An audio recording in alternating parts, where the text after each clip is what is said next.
Холь, мы вас видим, можно вот начинать. У меня доклад виден?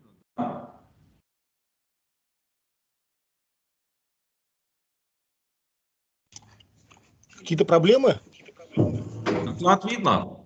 Доклад пока не видно. Вы должны сделать стрелочку вверх и поделиться окном.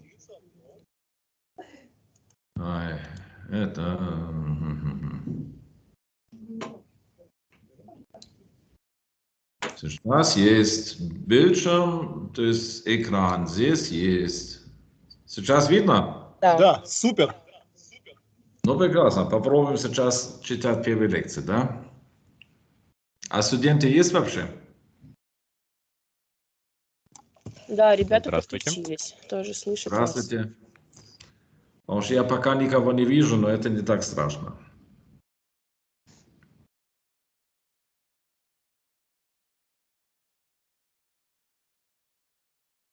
Ну хорошо, начнем с нашими лекциями. Я, конечно, извиняюсь, что у нас получается не прямая связь, а дистанционная связь, которая не очень удобна. Но давайте договоримся сразу о том, что этот самые лекции я буду читать на английском, как мы договорились.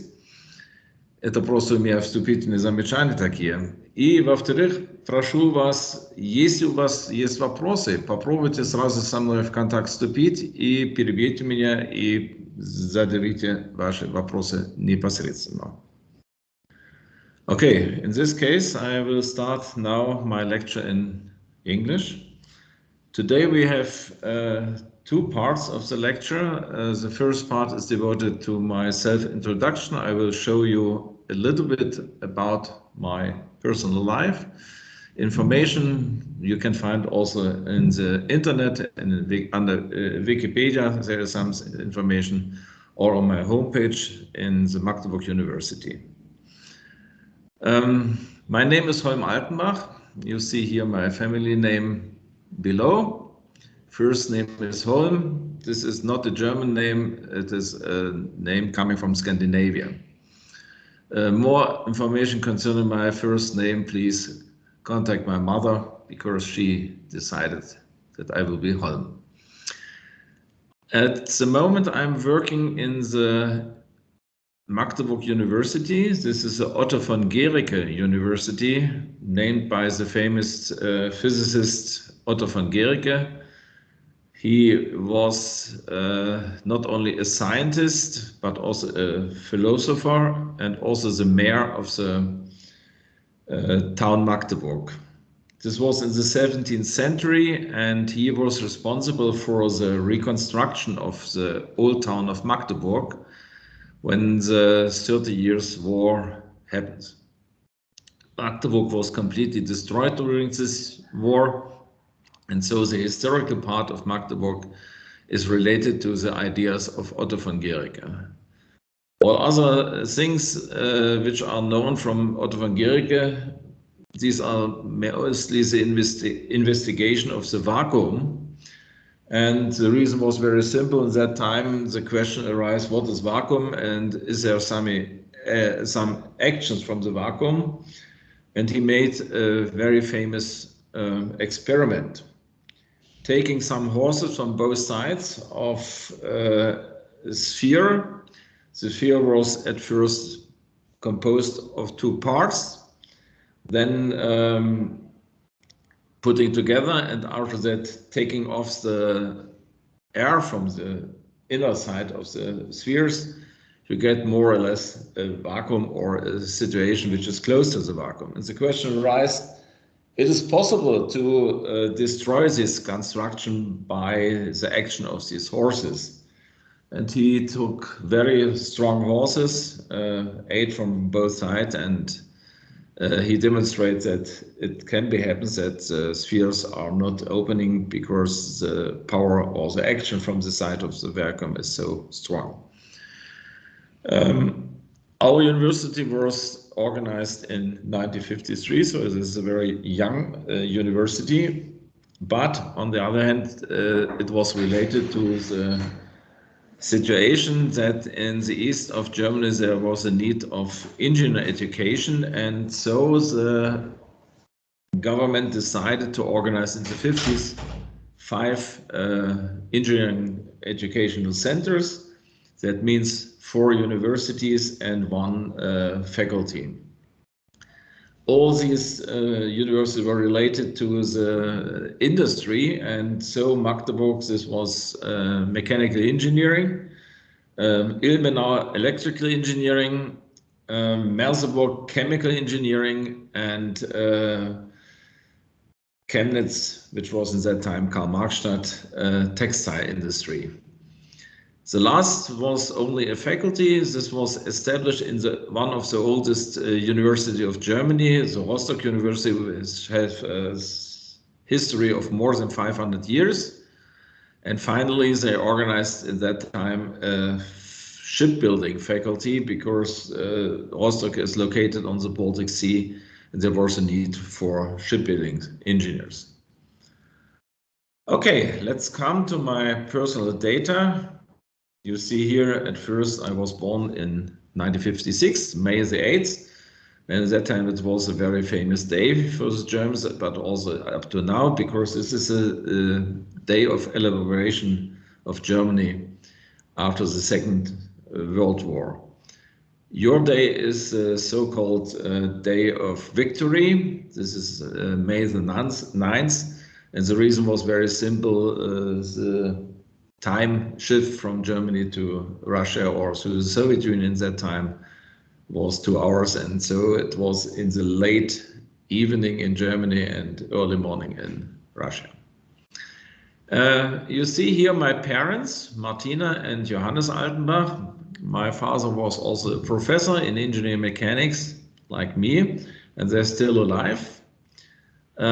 Since 1957, I'm living in Magdeburg. The reason was very simple. My father finished at first his education in Leipzig. He was a mathematician and educated in mathematics, but looking for a job, he came to Magdeburg because there were 2 reasons: a very young and successful developing university, and in addition, he can organize also a flat for our family, because my grandfather had a house in Magdeburg, and so they were together at that time. My father at first entered the Department of Mechanics. This was the Department of Theoretical Mechanics, more or less, at that time. 1 year later, he goes together with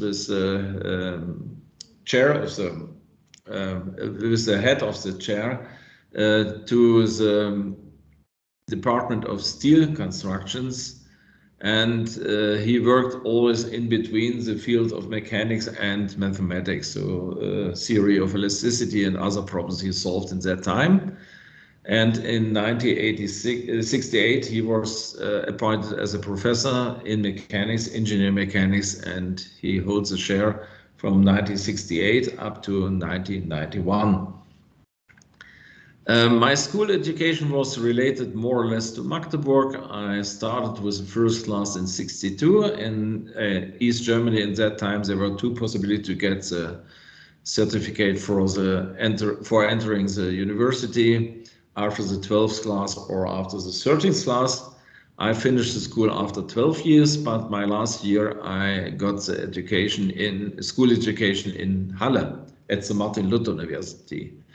There was a special department for preparing students for going outside of East Germany, and that means the students goes to Poland, to Czechoslovakia at that time, Hungary and Bulgaria, and to the Soviet Union. And then I make the choice to go to Soviet Union. At first I tried to be in the department of all specialization atomic power stations, and later I moved to the other direction, which was named hydro machines and systems of automation.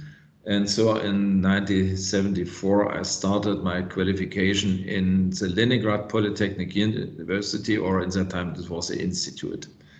At first I was a student of the Energomash faculty, And after 1 year, I moved to the Department of Mechanics and Control Processes and finished in 1980 my studies in this institute. I got the diploma with distinction, and so I had the possibility to go immediately to the PhD studies, but I decided to go back to Germany because I had a family and it was necessary to be together. And so at first I thought I will finish my PhD in Germany, but after a couple of days coming back to Germany, I understood it's better to go back again to the Leningrad Polytechnic Institute because the scientific level was much stronger or much higher. In 1983, I finished my PhD.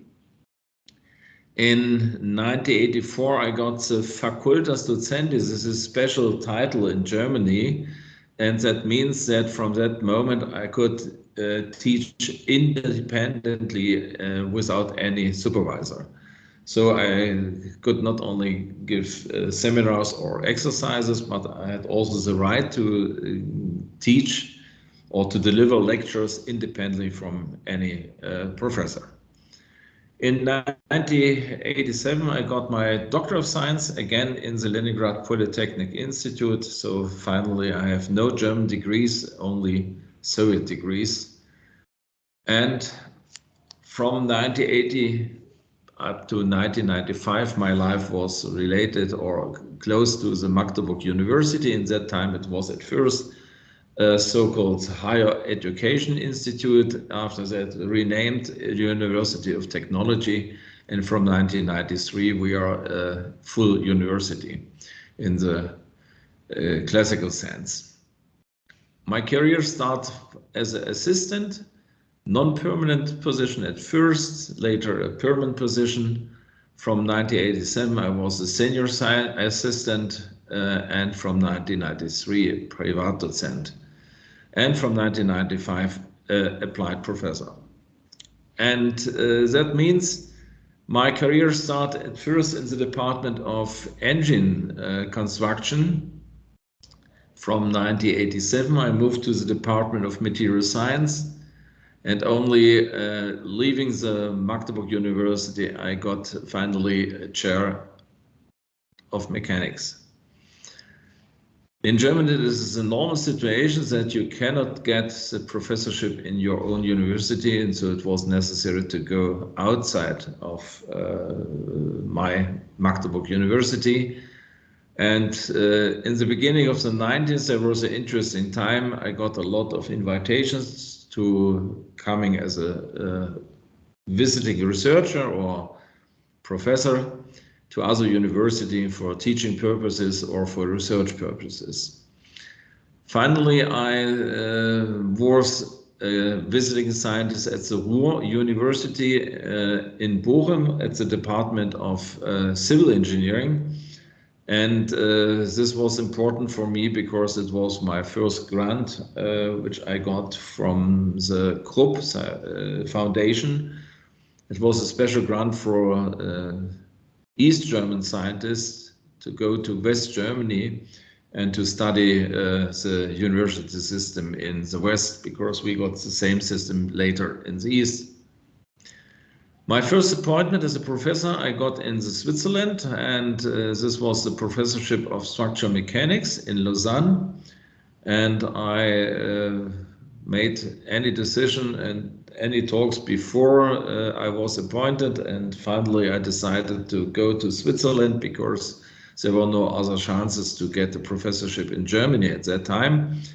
But last but not least, when I came to the rector of the Magdeburg University in 1995 to say bye-bye, he asked me what happens, and I informed him that I will go to Switzerland. And he asked me, why Switzerland, why not Germany? I told him that I have a second position in appointment in the Halle University. First candidate moved to another university, so I can be also in the Halle University, but I hadn't got any invitation up to this moment. And this rector made agreement with the Ministry of Higher Education. He asked why there was not appointment of me. And finally, I got the invitation to Halle in June, and so I was never in the Switzerland, because my appointment in Switzerland was only from the August of 1995. Coming from Magdeburg to Halle, it was a little bit strange. On one hand, it was very good, because finally I came to engineering mechanics, my lovely topic. On the other hand, Halle University is a university with more than 500 years history. And that means to change something, especially if you are an engineer, it is very difficult, because the classical universities do not like engineering. Coming to this university, I was at first a professor in the Institute of Material Science. Later, I became the director of this institute. 2 years later, I was elected as a vice dean of the engineering department, and from 2000 up to 2011, I was the dean of the engineering department. The politicians in our part of Germany decided to close engineering education in the Halle University in 2004. That means we were not jobless, but we couldn't invite no more students for the education. And it is not so interesting to be alone in the faculty without students. And so I started to discuss a question concerning my future. And in Germany, we have a rule that the professor is for the full life established and appointed, and he can get only the same position in other university if there is a possibility or is there a free place.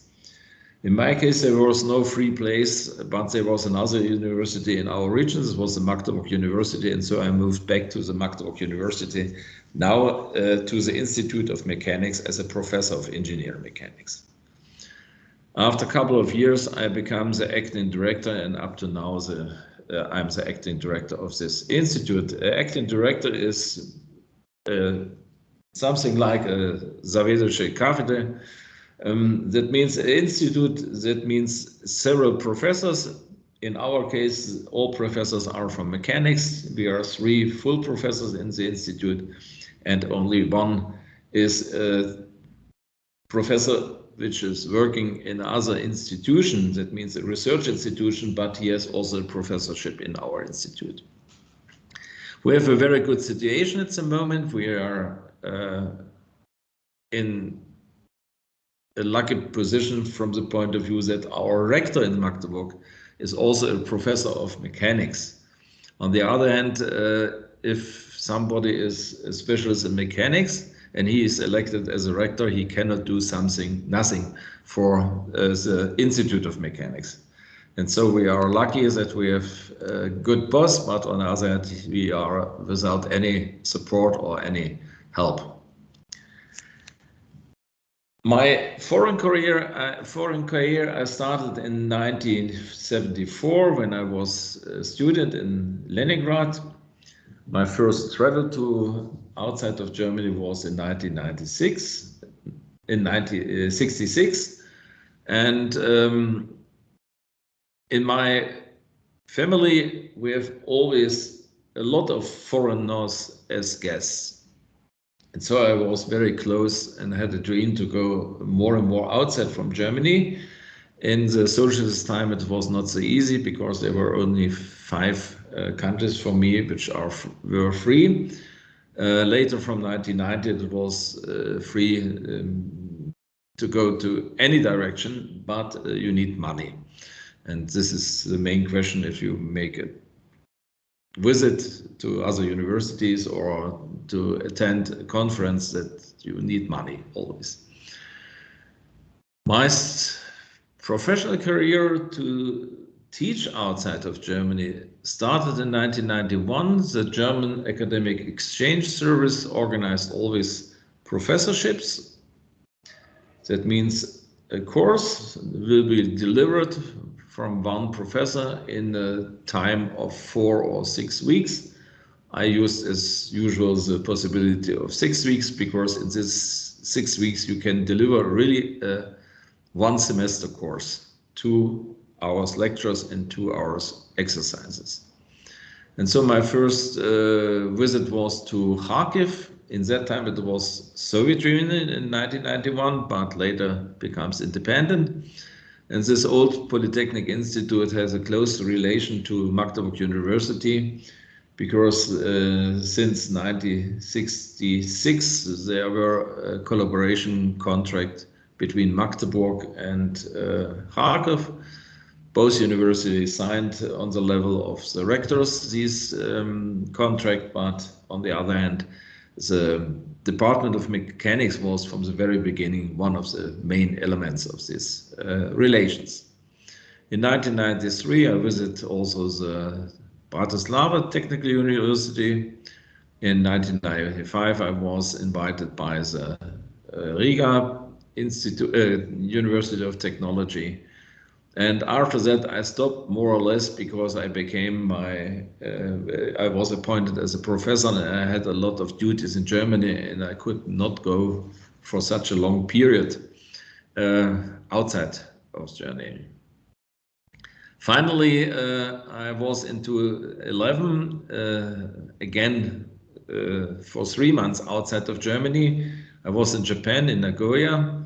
And it was a very beautiful time. At first, why I could go again for 3 months outside, the reason is very simple. In Germany, we have a special rule for the professors that every 5 years we can have a so-called sabbatical. That means we have no duties in our university. And so I used in 2011 this sabbatical to go for 3 months to Japan. It was a fantastic time because it was 3 weeks after Fukushima, and so I have never seen within the first 1.5 months any other foreigners. So I was absolutely alone. But the situation was safe, and there were only trouble in the local region of Fukushima, but not in Nagoya. Since 2015, I was several times invited by the university, the Peter the Great University in St. Petersburg.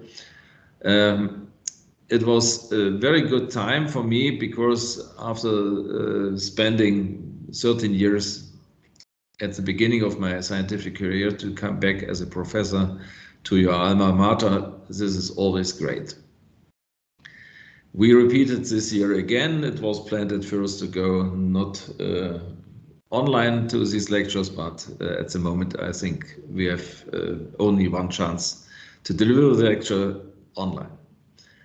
Finally, I was appointed as a professor, visiting professor in 2016 and 2017 in the Griffith University in Australia. This is a very small university with a very, very small department of engineering, but I had a German friend who was appointed as a professor in Griffith University, and so he invited me. And I delivered within 2 weeks a full course of 1 semester, because the students in Australia, they have a program including such summertime or in between the semesters courses, which are delivered mostly from foreigners. And so I came 2 times to Australia. Since 2017, I'm working also in the Vietnamese-German University in Ho Chi Minh Town. And this is a so-called fly-in faculty. So we are coming for 2 weeks for teaching purposes or for 3 weeks, delivering a full course, including examiner, and then going back. And the idea is to start with the German professors, and finally, step by step, we are moving to the teaching by the Vietnamese professors. The teaching is very interesting because it is a German faculty, or the German university, but teaching is in English. And the second thing, at first we start only with a bachelor program. I hope that after the pandemic or next year, we can start also a program for the masters in this university. And then I will go back again to Vietnam. The master program will have the bachelor program was with a focus in mechanical engineering, and the master program will be more focused on material science, but from the point of view of engineering. At the moment, I'm a professor at the Abai Kazakh National Pedagogical University in Almaty. I'm delivering here 3 courses, one for the first year master students, one for the second year master students, and one for the PhD students. The first and the second courses are devoted to the continuum mechanics problems, so it will be a similar program like for you.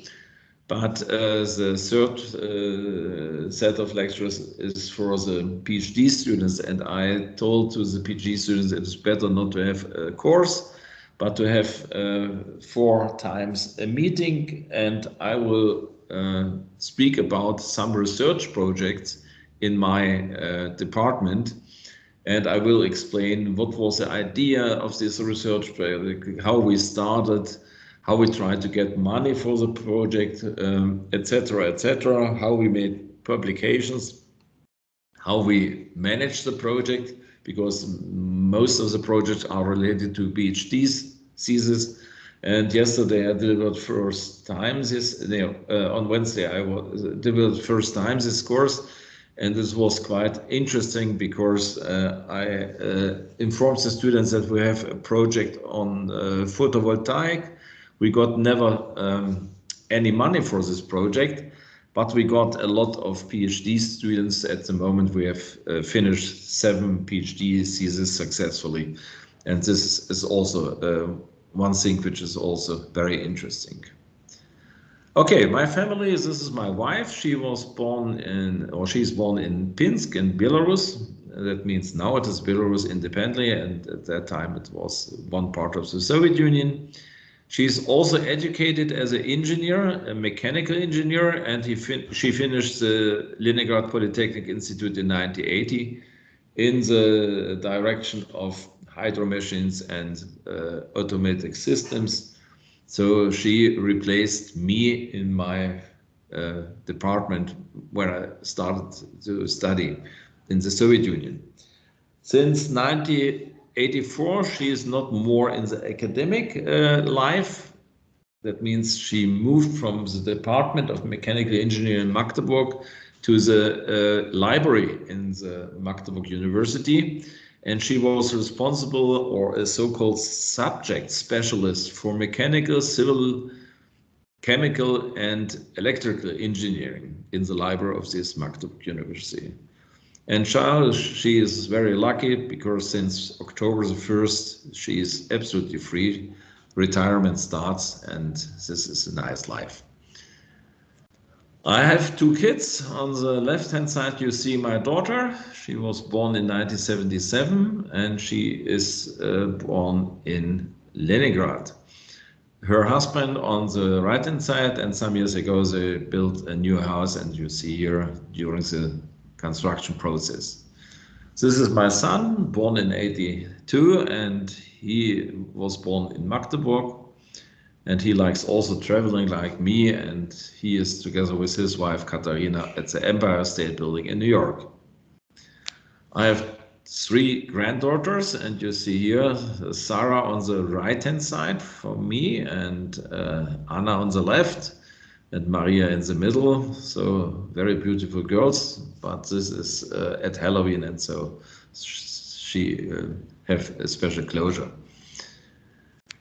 This is a view of Magdeburg. You see, it is my hometown, but not really my hometown, because my hometown is Leipzig. I was born in Leipzig, and so the place of birth is as usual the hometown. But I'm living in this town since 1957, and I like this town because we have now a very good situation. You know that in the 17th century, Magdeburg was completely destroyed. It's the same situation in January 1945. There was a bomber attack from the British and the American army, and the center of Magdeburg was more than 80% destroyed.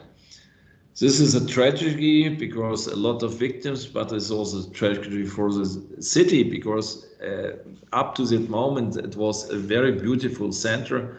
There's a lot of houses from the Baroque time, and After the war, there were only 3 not destroyed houses from the Baroque time.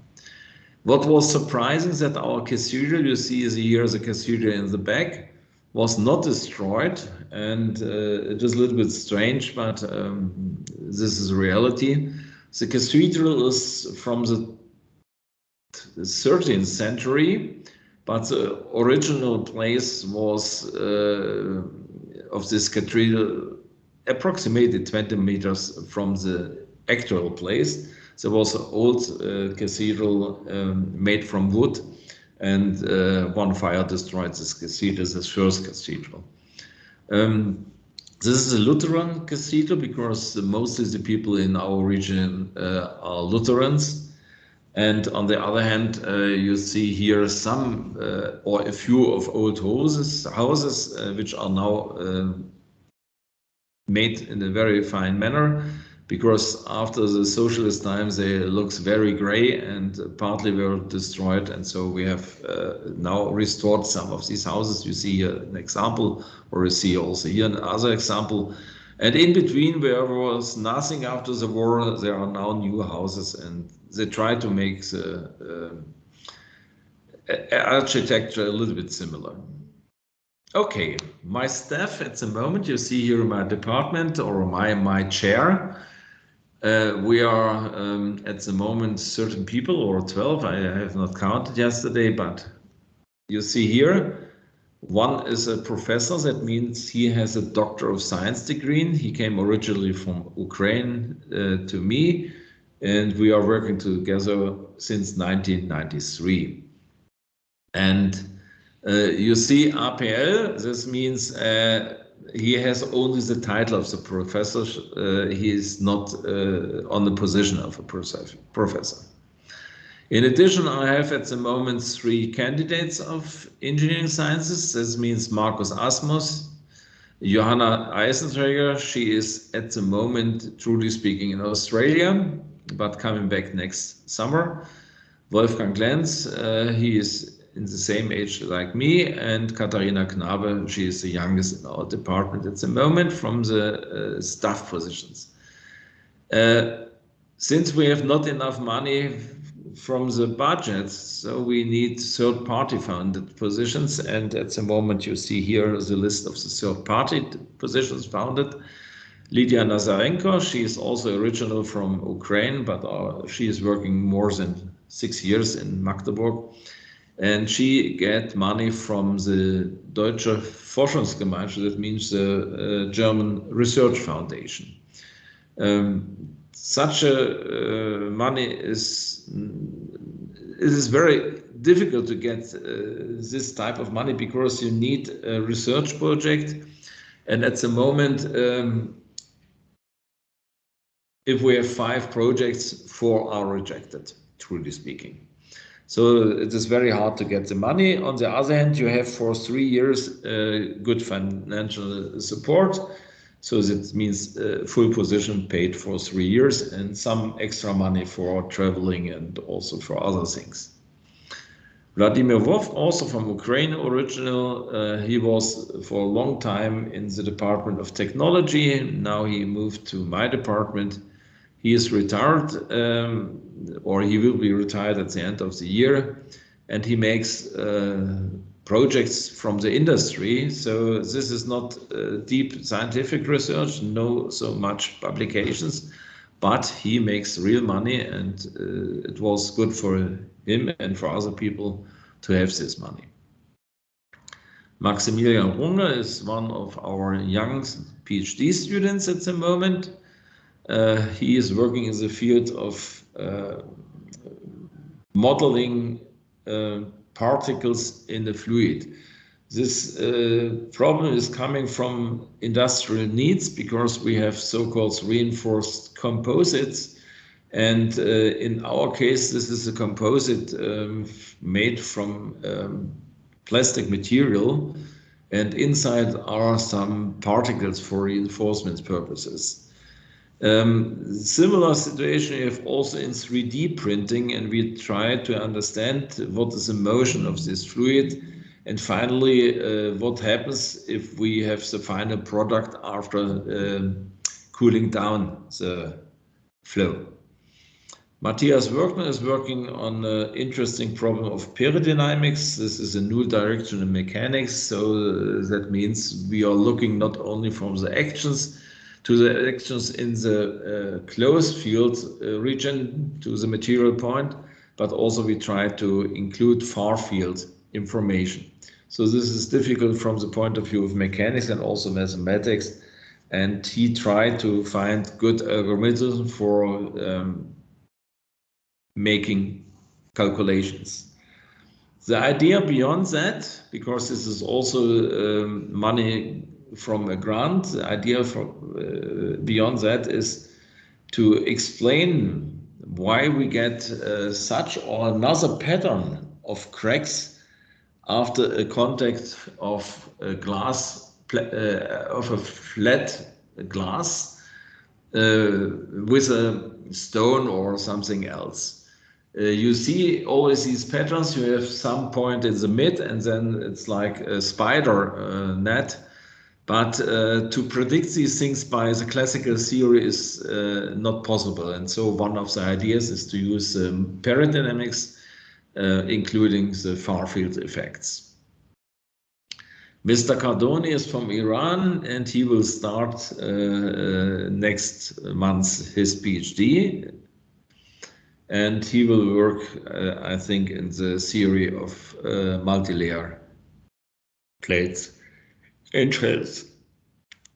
Olga Sukhanova is also from Ukraine, and we tried to make first time a common PhD thesis supervised by Ukrainian professors and German professors.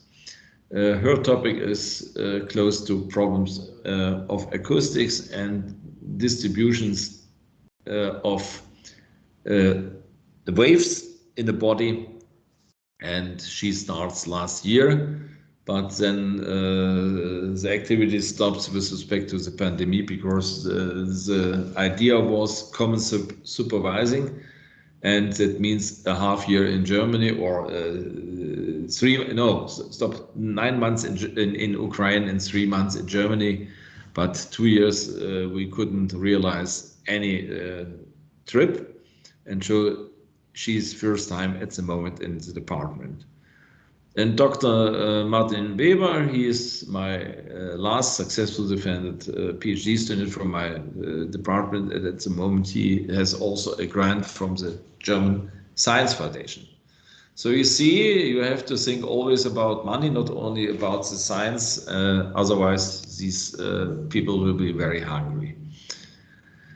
PhD students, I finished PhD students several times, and at the beginning it was not so much, but at the moment, this was 2 weeks ago, my 51st PhD student defended his thesis.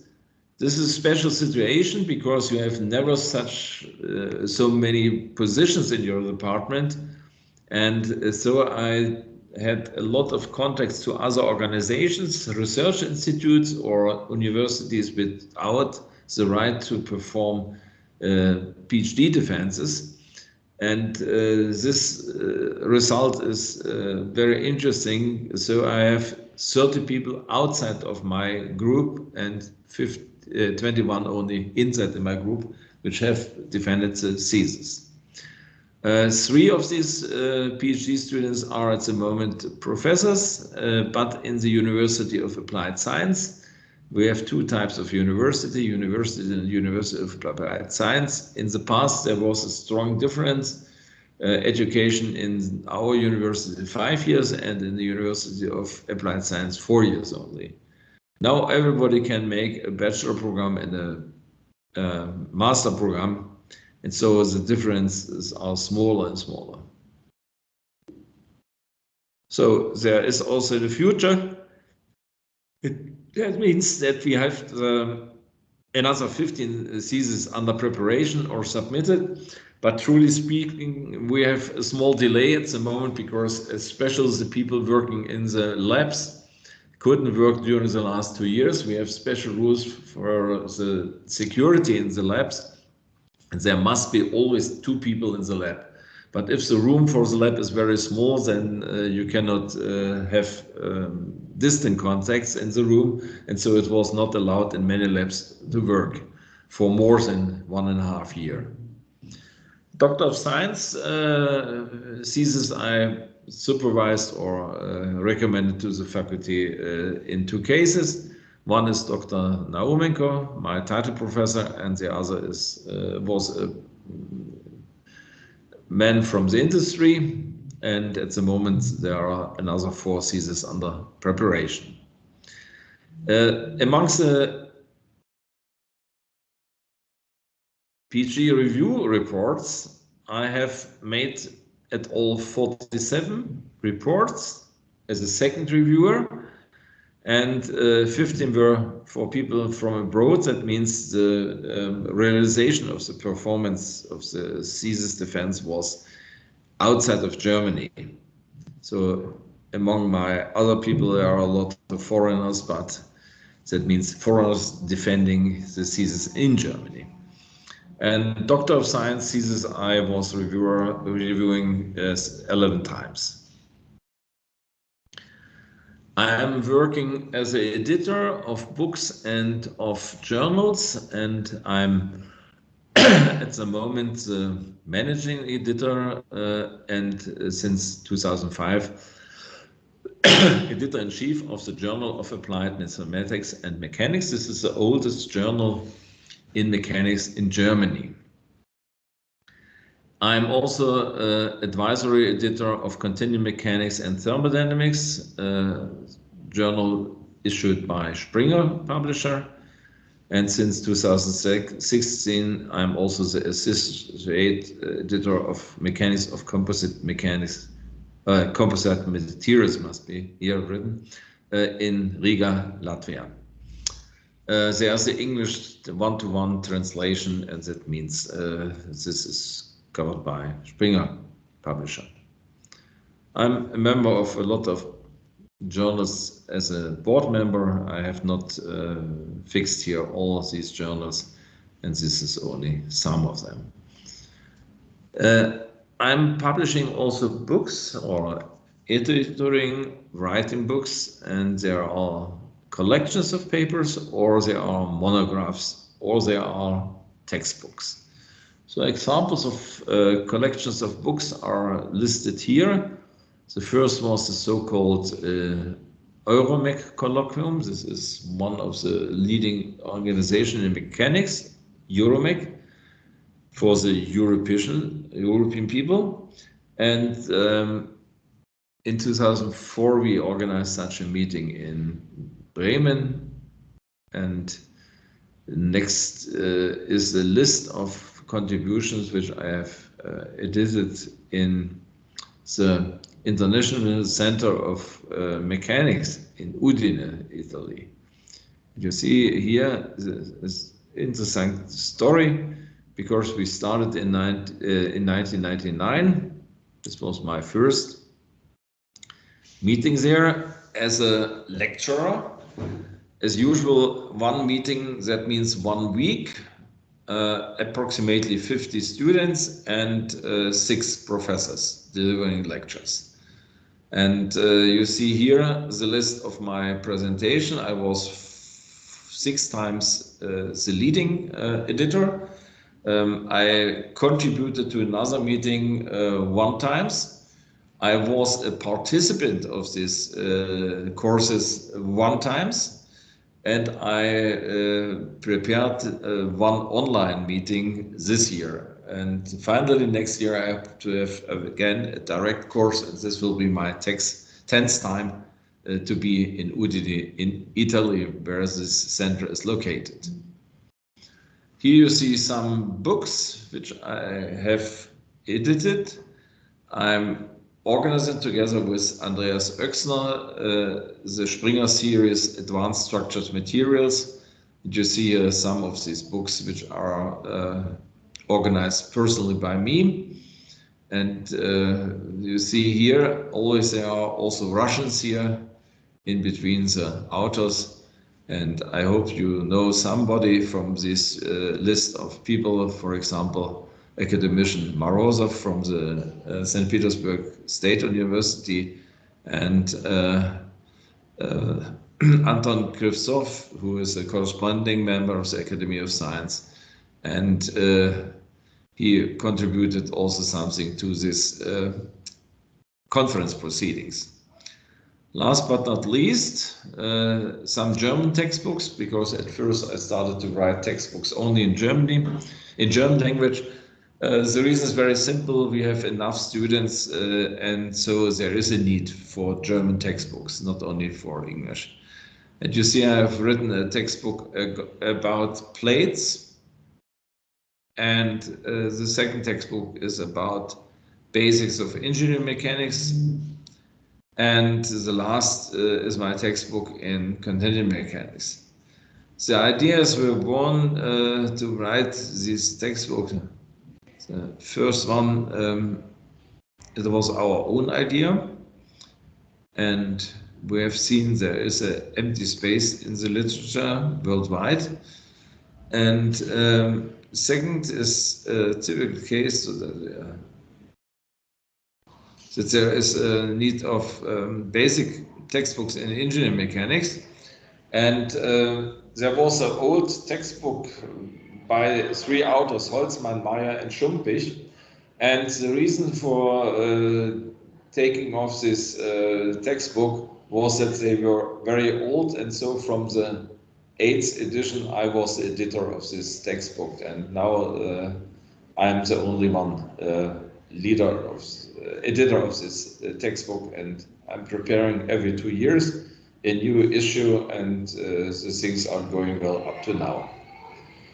Last thing is a basic course in continuum mechanics, which is oriented on the courses delivered by Gillian or by Palmov, and so we have also in this case the 4th edition in 2018. One of our textbooks, which is related to the structures made of composite materials, was from the beginning written in English, and you see here this is a 2nd edition of this book, Mechanics of Composite Structural Elements. We have also a version which was only published in Poland. And in addition, together with Professor Najomnika, I have published books on creep problems. You see here the first was in 2007, the next was in 2016, and we have also a final version in 2017.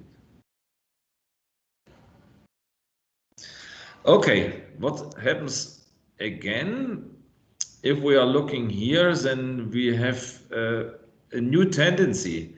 Sometimes happens that we have old textbooks, and after a couple of years, the question arises to make a new proposal. And we made it for the creep problems in such a way that we split the book into 2 parts. And so the first part was published in 2016 and the second part in 2018. My scientific interests are related to creep mechanics, damage mechanics, binary media, and foams.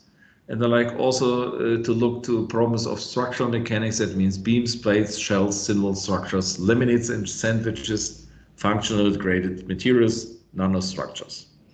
And last but not least, failure and strength theories. This week we will not, or this month we will not discuss these problems. I will make the focus only on the problem of continuum mechanics, and so my course here is related only to problems of continuum mechanics. Concerning money, we need all this money, and you see here some of our projects which we got during the last year. Several projects coming from the European community. These were projects mostly focused on Polish science, and we organized at first a teaching program in Poland, and after that we make a center of transfer of knowledge and a center of excellence there. In addition, we checked also the possibility to unify the education in Germany, England, and Ukraine. And so there was a project for 1 year, financed also by the European Committee on the Bologna Statement. In Germany, we got PhD schools. That means this is a number of professors and a number of PhD students for a period of 9 years approximately. And you can say so that we have 10 professors, as usual, 15 PhD students, each PhD student per 3 years. So each professor can get within this period of 10 years 4 or 5 PhD students. It is very good support because the money is now okay. They get the same salary like the teaching assistant positions, but only for 3 years. But they get a lot of money for traveling and for making research, buying testing machines, etc., etc. So the position is very good for the university if we have such PhD schools. There are also schools organized by the Sachsen-Anhalt federal structure and by the European Community. So I was also involved in the graduate school for medical engineering and engineering materials. And sometimes we are involved in projects which are related to the industry, and you see here some of our partners. To get this money for the people from mechanics is not so easy because, as usual, we are showing that they have a problem because the first design was not correct. During the last year, I got also some honors. I was awarded by the Krupp Award in 1992. That means I could go to West Germany University for a period of maximum 2 years. In 2000, first time we got the so-called best paper of the year in the Journal of Strain Analysis for Engineering Design. When we wrote this paper, we had always the feeling this will be the worst case, but finally we got the best paper award. In 2003, I got the gold medal in Poland, in Lublin. This was related to our cooperation with the Polish colleagues in this university and the common European projects. I got the Semco medal. This is named after a rector of the National Technical University of Kharkov, the so-called Kharkov Polytechnic Institute. In 2008, I got the honorary doctor in Kharkov. In 2011, I became the fellow of the Japanese Society for Promotion of Science. And honorary doctorates I got also from Romania, Constanța, and from Georgia, from Tbilisi. Last but not least, I was awarded by the Alexander von Humboldt Award, but this is the Polish. We have a German Alexander von Humboldt Award, but also we have in Poland such an award. And finally, I was elected as a foreign member of the Russian Academy of Science and the National Academy of Science of the Ukraine. The first was a great honor because this is the oldest, or one of the oldest Academy of Sciences worldwide. And the second was also very honored because this is the academy which was organized by the famous researcher in mechanics, Stepan Prokofyevich Timoshenko. He works at first in Ukraine, then came to Russia when it was the Russian Empire. By political reasons, he moved back to Ukraine. In between that time, he was in Göttingen, and he saw what happens in mechanics when there is only teaching and what happens if we have mechanics, teaching, and labs. And so he organized, for example, the lab in the strength of material department in the Leningrad Polytechnic Institute, or better in that time, the St. Petersburg Polytechnic Institute. Later he came back to Ukraine, started with his organization of the Academy of Science. Before that, he had a dream, and he had long discussion with his schoolmate. This was Abraham Joffe, the first dean of the FISMEC faculty. And his dream was in 9/11, born together with Joffe, to organize a physical mathematical department or faculty in Polytechnic Institute. As usual, the names of these faculties were mathematical, mechanical, but so we got now a physical, mechanical faculty, and this is a unique thing. And Timoshenko was in 1990 when the faculty was established outside of the Soviet Union. He goes at first to Croatia and then later to the States. But his dream was realized, and Joffe organized this faculty.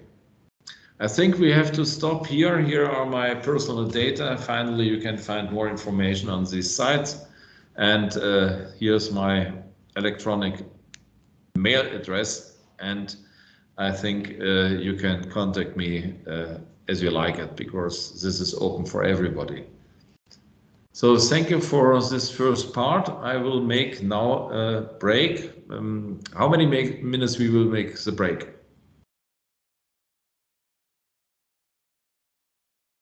I don't know, it's hard to say, maybe 20 minutes. How many? Maybe 20 or like that. Okay, 20 minutes. That means by your time, this is, I do not know. I have the local time. So in 20 minutes, I will be back. Okay, thank you.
Ну как, можно дальше?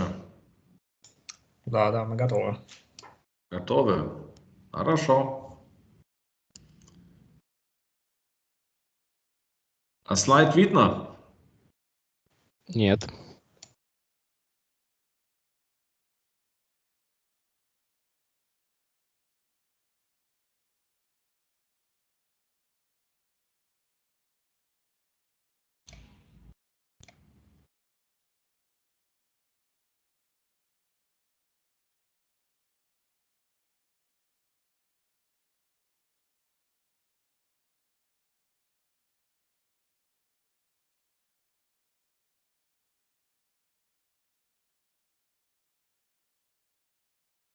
А сейчас видно? Сейчас да. Отлично. Ну хорошо, тогда начнем с нашей тематики. Again, I will check my possibilities to present these things. I hope anything will be fine. And last but not least, we have to discuss how you can download the files for your private use, because nothing is secret on the files, and you can use the PDF as you like it. The topic for you was prepared after a short discussion with my colleagues. We decided to present continuum mechanics, and I have introduced immediately a so-called subtitle, Classical Concepts and New Trends. So the main part will be classical continuum mechanics. I think maybe you have got also the education in this field during the last years, but maybe in Russian or maybe in English, maybe in the same manner, maybe a little bit in a different manner. So my main idea is to open your eyes for some special problems which I have seen in the theory of continuum mechanics during the last years. And I hope that you will compare these things with your own knowledge, which you got before. And so you can ask me also immediately if you have any questions.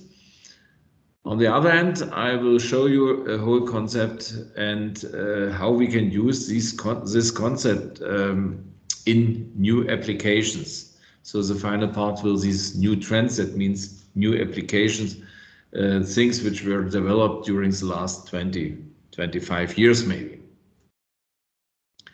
Okay, please note that I have an outline.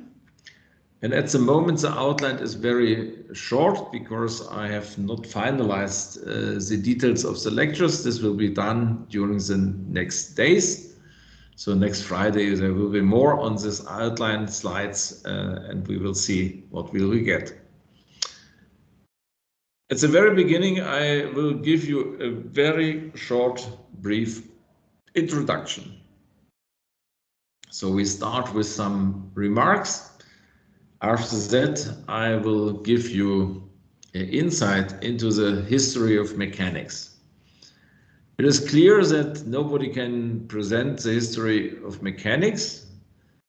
If we have such a possibility to get such a course, then we have maybe a half year or one semester, and we have not discussed all problems of the history of mechanics. So from my point of view, this is some items in the history of mechanics, and I will focus your attention only on some of these items, not more. Finally, I will give you some first information concerning the tensor calculus. Maybe you have passed this topic, maybe you have forgotten some elements, but for the further consideration, I need these basics on tensor calculus. After that, we start immediately with classical continuum mechanics, and there will be a split into two parts, not written yet here. I will present you the 3D theory, that means the three-dimensional continuum equation I will deliver and discuss with you. And finally, I will show you also what happens if we are reducing these things to the one-dimensional case. One can go also vice versa, at first to introduce the one-dimensional situation and then the three-dimensional situation. But for your situation, it is equal. You will get both. And if you want to understand some elementary things in continuum mechanics, then you can have a look to the one-dimensional case equations. If you are experienced, then you start immediately with the classical three-dimensional continuum mechanics equations. Why classical? This will be a little bit later, and this is a special moment in this course. One of the possibilities to apply, to find application for the continuum mechanics, this is a series of rods and plates. If you know that that the traditional classical series of rods and plates are made usually starting from the 3D case and reducing all equations. This is a nice way, very good for engineering, which are not absolutely theoretically educated, and you get a full set of equations, but you will get also some restrictions or limitations of these series. Another way is to start not with the 3D equations, but with the 2D equations or 1D equations. That means we are introducing a deformable line or a deformable plate surface. And then describing all these effects, which are well known for the 3D theory of continuum mechanics, on the base of these deformable lines or deformable surfaces. The theory is much simpler in comparison of this with this engineering approach when we are reducing the set of equations. On the other hand, you have to find the properties of the constitutive equations, and so finally you will understand that this is a very difficult task, and you have to think about how you can find proper parameters for these special theories. And the last part, this is the part devoted to the advanced theories. I will show you what happens with the continuum mechanics when we are looking to the developments in the last years. Okay, let's start. Or before we start, there is a so-called pyramidal reading. I have listed here several books which are, from my point of view, very good and which are very interesting. Since the course is here in English, I recommend you some books which are written in English or translated into English. The first textbook is, from my point of view, a very good textbook showing also the bridge to applications. The book Mechanics of Solid Mechanics of Jean Lemaitre and Jean-Louis Chaboche was first time published in French in the end of the 80s of the last century. Then the first English edition was published in 1994, and it was, I think, 3 or 4 times reprinted in a similar manner. At the moment, there is a new edition which is absolutely different from that first edition, and the number of authors is much bigger than in this case. Here we have 2. For the new edition, we have 4 or 5. But I think this first book is very interesting because you get also a lot of information how to write down constitutive equation, but also about the question, our discussion here how I can describe the material behavior if I have experimental data. So this is an interlink between mechanics and mechanical properties testing. The next book is a translation of the nonlinear theory of elasticity published by Laurier in 1980. Truly speaking, it was the year of the death of Laurier, and I do not know, did he have seen the final version of the book?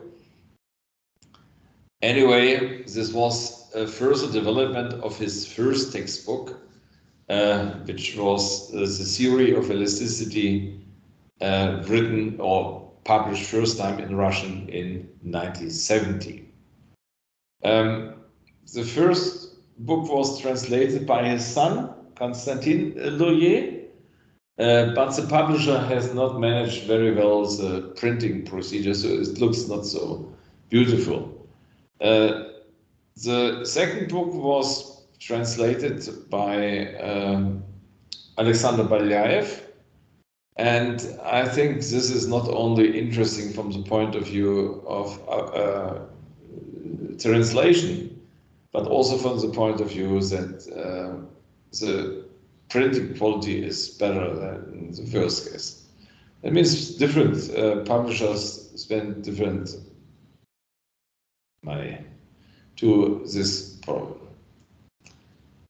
The next is maybe not very close to continuum mechanics, but this is also in the case of the books of Laurier. The titles are far from the continuum mechanics, but the methods discussed in these books are very close to the methods which are used in continuum as usual.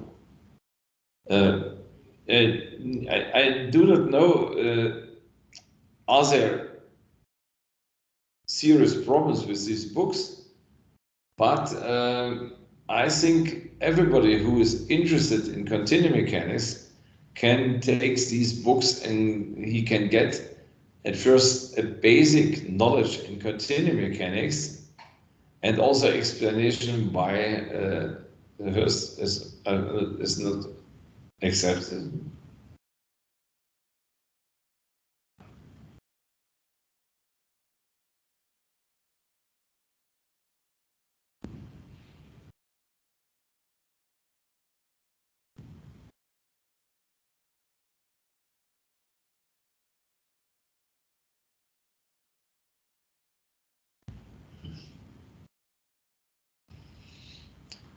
Okay,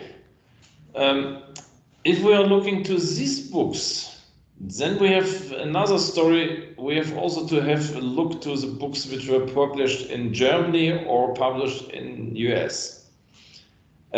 Here I have mentioned only 3 examples. There are much more, but I think from my point of view they are very close to my ideas in continuum mechanics, and they are very well prepared.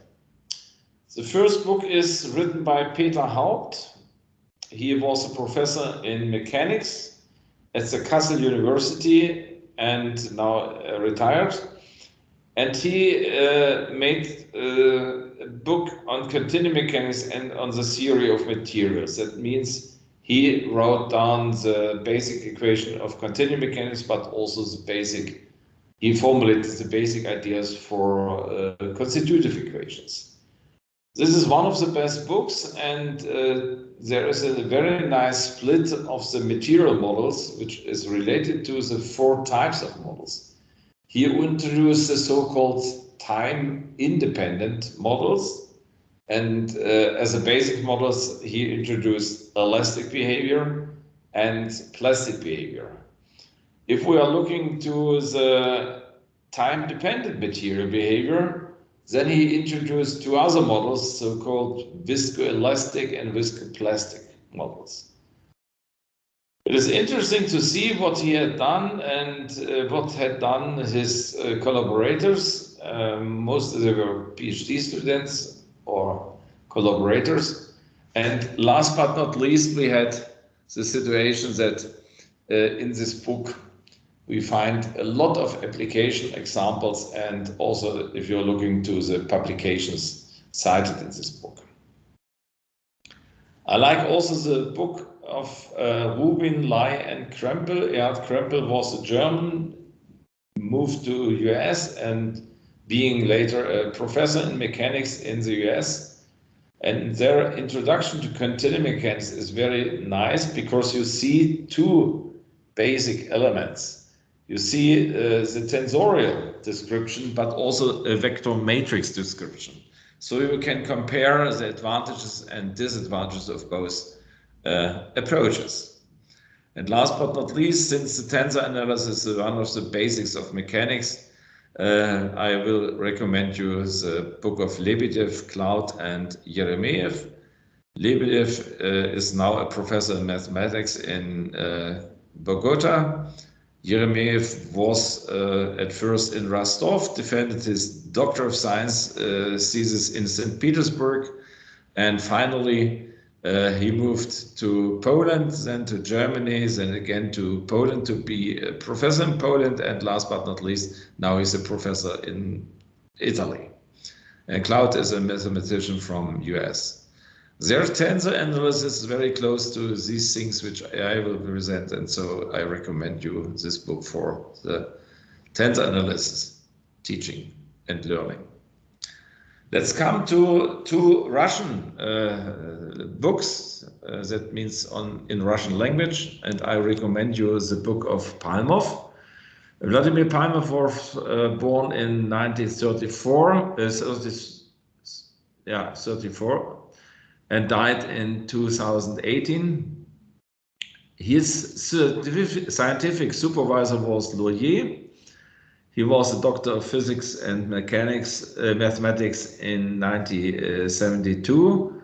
He became a professorship in 1974 at the Department of Mechanics and Control Processes in the Leningrad Polytechnic Institute at that time. And he was the head of the department for the period of 1976 up to 2013. His topics were mechanics of deformable solids and theory of inelastic vibrations, theory of constitutive equations, and dynamics and strengths of machines.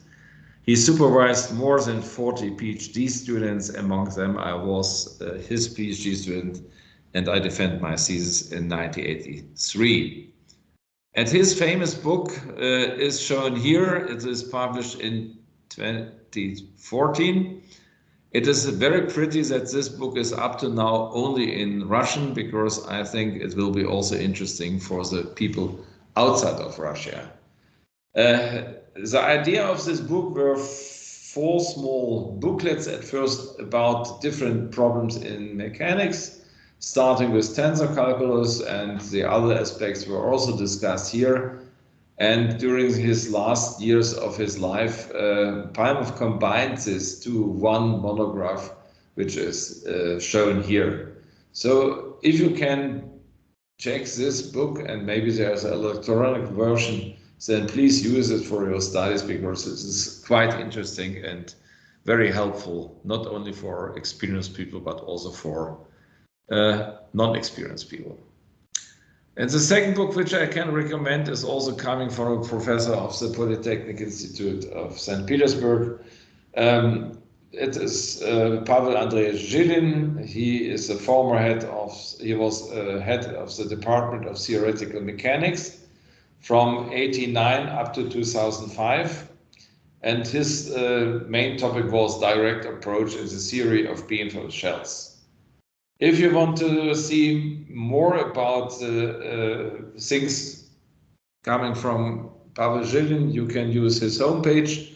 But on the other hand, we have written a special paper about his life published in the ZAM in 2007. And here you see also the information that he was my supervisor of my diploma thesis, and he was a co-supervisor of the PhD thesis. The reason was very simple. Zhilin was at that time only a docent, and Palmov was a professor, and so for a foreigner it was a must that the supervisor should be the head of the department. And finally, he gave me also many hints when I'm preparing my Doctor of Science thesis. And so I was strongly influenced by two professors of St. Petersburg's, Palmov and Chile. Here is his book about continuum mechanics, and it is named Rational Continuum Mechanics. During my stay in the department of mechanics, there was always a long discussion about rational mechanics or rational continuum mechanics or rational science at all. The reason for that was that the first book in this direction was probably published by Truesdell, and it was in the 70s of the last century. And this book was not published yet, but under preparation. The manuscript was given to the Soviet Union, and it was immediately translated by two people from Moscow, I think so, but it was edited by Loyer and Gillet. And so this idea of the rational mechanics was born also in the Soviet Union. It was at that time not very popular because it was a little bit against the traditional ideas, but rational is rational. And he wrote this book for a long time, for a long period, and it was not published during his life. Pavel Zhilin died in 2005, and we edited his manuscript on the computer, and this was made mainly by Yelena Ivanova. She is also a professor of the Department of Theoretical Mechanics at the Polytechnic Institute. And by me, Lena Wilczewska, and two other people were also involved, Anton Krivtsov too. And last but not least, we made this publication in 2012, but only in Russian again.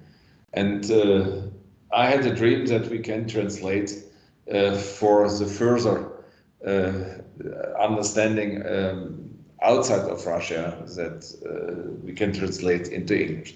The meaning concerning rational is very interesting. I thought for a long time this is really established by the people like Truesdell or Noll. But finally, I found out that the word rational mechanics was established by Lagrange. So that this is not new, it is an old terminus, and I think this is interesting. What means rational? That means that basic things are equations and mathematical statements. But using these things for a science, we have to think about always what is in front. And I think the idea was, when Truesdell used this terminus, the idea was that at first mathematics and then mechanics only. But I believe that the idea which was born on the department in St. Petersburg, that at first should be mechanics and then mechanics. This is the correct answer to this question. And I think it was also the idea of Lagrange. So today I will present a lecture mostly devoted to the history of mechanics. There's an old history and a long history, and let us make at first a small discussion. As usual, if we are meeting people from the physics, then they are saying us that physics is the mother of all sciences, or the basics of all sciences. And I'm always asking, who is the father? And I believe that mechanics is the father, because mechanics is much older than physics. Physics was established only in the 17th, 18th, 19th century, the classical physics, non-classical later. And if you're looking to the physics and to the different fields in physics, mechanics, thermodynamics, electricity, magnetism, etc., and you're using the methods of the rational mechanics, then you can describe these fields also by rational mechanics approaches. Okay, this is one discussion in this field, and now I will show you that this is correct because I come to the so-called early period. Only I will mention one scientist from that time. This is Archimedes. Archimedes of Syracuse, and you see Syracuse is in Sicily. And please note that Sicily at that time was belonging to the Athenian, not to Italy. And so this is a Greek scientist. He spent his whole life in Sicily, and he was interested in different fields. Mathematics, I think there was at that time no physics. That means he was more interested in one part, that means mechanics. He looks for engineer applications. He was, as usual at that time, also interested in astronomy, and he makes some inventions. If you are looking to the ideas of Archimedes, then we see there is the Archimedes principle, and there is also the Archimedes screw, which is one of the basic elements of some transport machines. Later, we have also to think that Archimedes makes the first research in hydrostatics. He introduced levers and he discussed the problem of levers, and also to mathematics he contributed first time that there is something like the infinitesimals. Okay, let's come to the next slide, and here is shown that one of his ideas was a lever theory, and this is coming from the 3rd century before Christ. And the question arises what we can do if we have a very heavy object, how we can move it. And this is a lever. One important thing is that we need a point here, which is the support. And here is the lever. And you see on one side you have your heavy object. On the other side you have your own force. And then you have to try to understand that this should be an equilibrium state, and then we have first ideas how to move this heavy object. And Archimedes find a nice sentence, give me a place to stand and I shall move the earth with the lever. Okay, he understood that this is a correct position. And let us not discuss only the question how to find the support. Let us assume that we have such a support and we have a lever and we know the weight of the earth. Then you can calculate the length of the lever and introducing as additional information your own force, we will get a result. This is an interesting story, and from our point of view, when we are looking to engineer application, we have to understand that the weight of the Earth is very big, so the lever will be very long, and then you have the question, what kind of material and what kind of eigenweight we have to assume. And so I think this is a theoretical problem. You can make the calculation, but in practice it does not work. And not since we have only free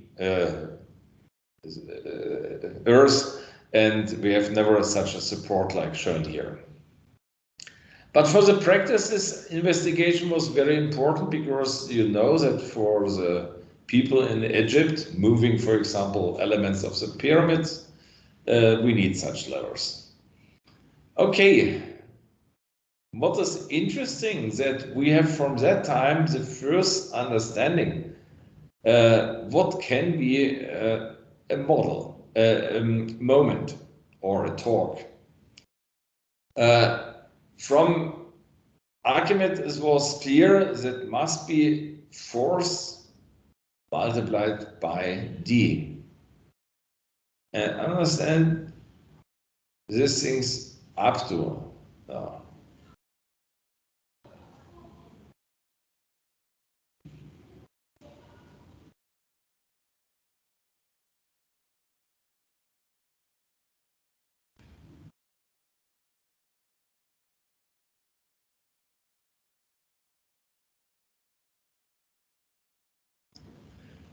The next problem is the problem of the figure shown here.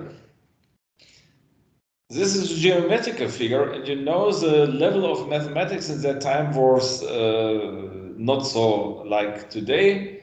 There was no applied mathematics, more or less there was classical, pure mathematics. And Archimedes has shown that we can make such nice figures like is shown here, and there was no use, no application, nothing. What is interesting, this figure was used approximately 30 years ago when we start to model, for example, foam or foam-like structures. This is an elementary cell of a foam, and we get this foam-like structure on the base of this element. You have to continue in a periodic manner, and you see a foam is a typical object when we have up to 98% empty space and only some small bridges between these empty space. So you can use this foam structure for transfer processes through the structure, but it is also very stiff, and so you get very light but stiff structural elements. That means sometimes we have ideas which were born 2,000 years ago or more than 2,000 years ago, and application only now. Please note that there is one additional information on this slide, that the definition of the moment is given by this equation, force multiplied by the length. This will be discussed later, because from that moment we have some problems in mechanics, and I will explain these things later. Let's come to the next step or to the next period, approximately 1,500 years later after Archimedes, or a little bit more. We came to the period when Leonardo da Vinci lived, and you see he is an Italian again. He is an artist, makes very nice pictures, but finally he was an inventor, and he introduced, for example, the so-called flying machine. You see here the flying machine given on this slide, and it is interesting that the flying machine is a typical structure which is coming from the so-called sorry, I'm in the wrong direction going here. So the flying machine is a typical object coming from the nature. In that time there was the mathematics on the very low level. There was no integral and no differential calculus. And so the people are looking to the nature and try to understand what happens in nature. And Da Vinci understood that a bird is a very light structure. The bones are very thin. And so he checked the bone structure, and then he made his flight machine in a similar manner. It is interesting that the motion was given in a strange manner, because you see here two wings which are moving up and down. So he thought that a flying machine makes the same motions like a bird. But this was not correct. You know that this cannot be flying, never. Next step, we are going to UK, and in that time there was Hooke and Newton. Hooke and Newton were always in conflicts, and this was the reason why Hooke was not very happy, and he tried to make investigations, and he tried to publish these investigations in such a manner that Newton cannot take these investigations as Newton's contributions to mechanics. And one of the idea was that extension is so like the force. In that time, please remember, there was never ideas how to formulate stresses and strains. And so he makes this assumption that there's a proportional law between the extension and the force. You see here also this situation on the diagram. This is extension, this is a force, and so this is an original idea that is in a proportional interlink, and you see here a straight line as a main information from this screw or graph.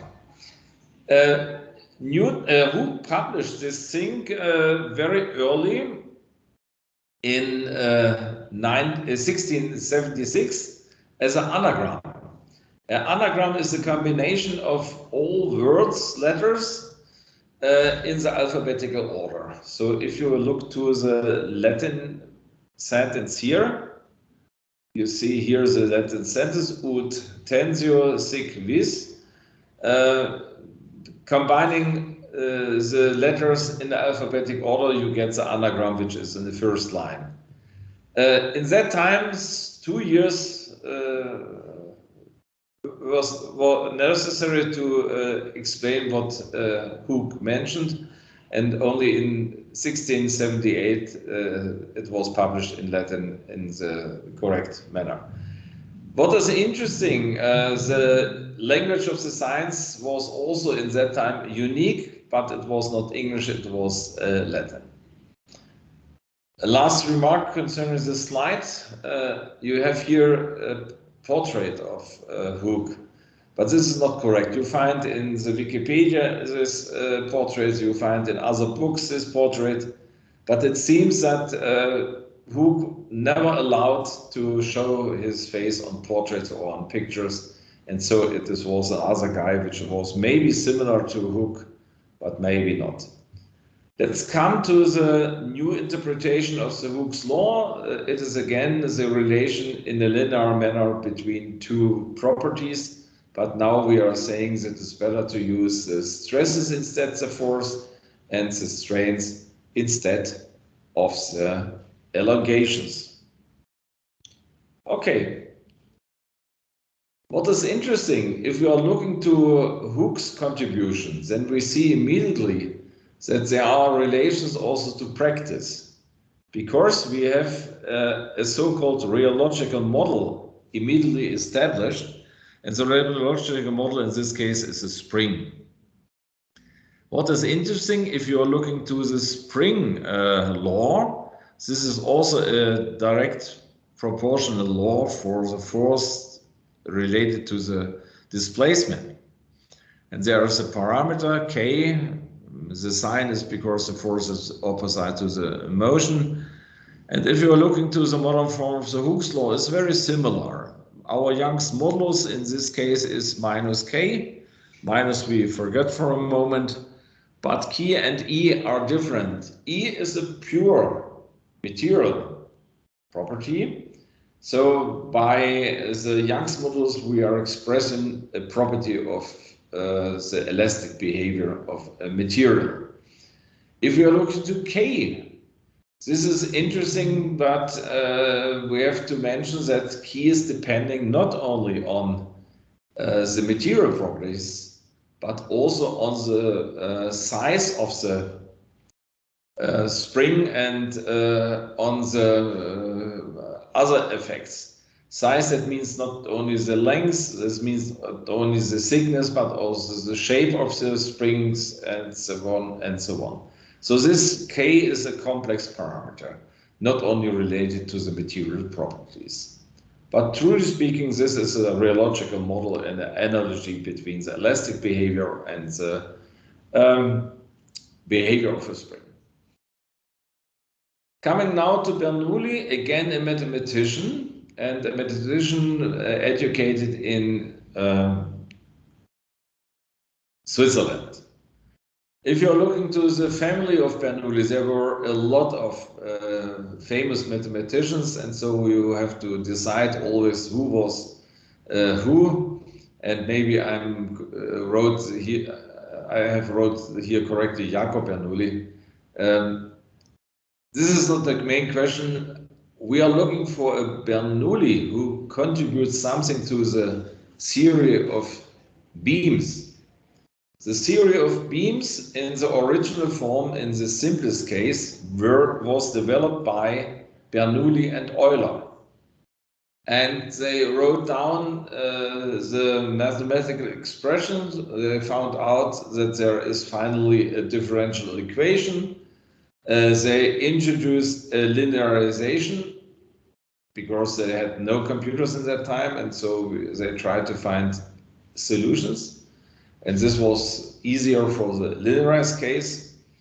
But last but not least, he came to the final decision that the number of boundary equations is not enough with respect to the order of the differential equation.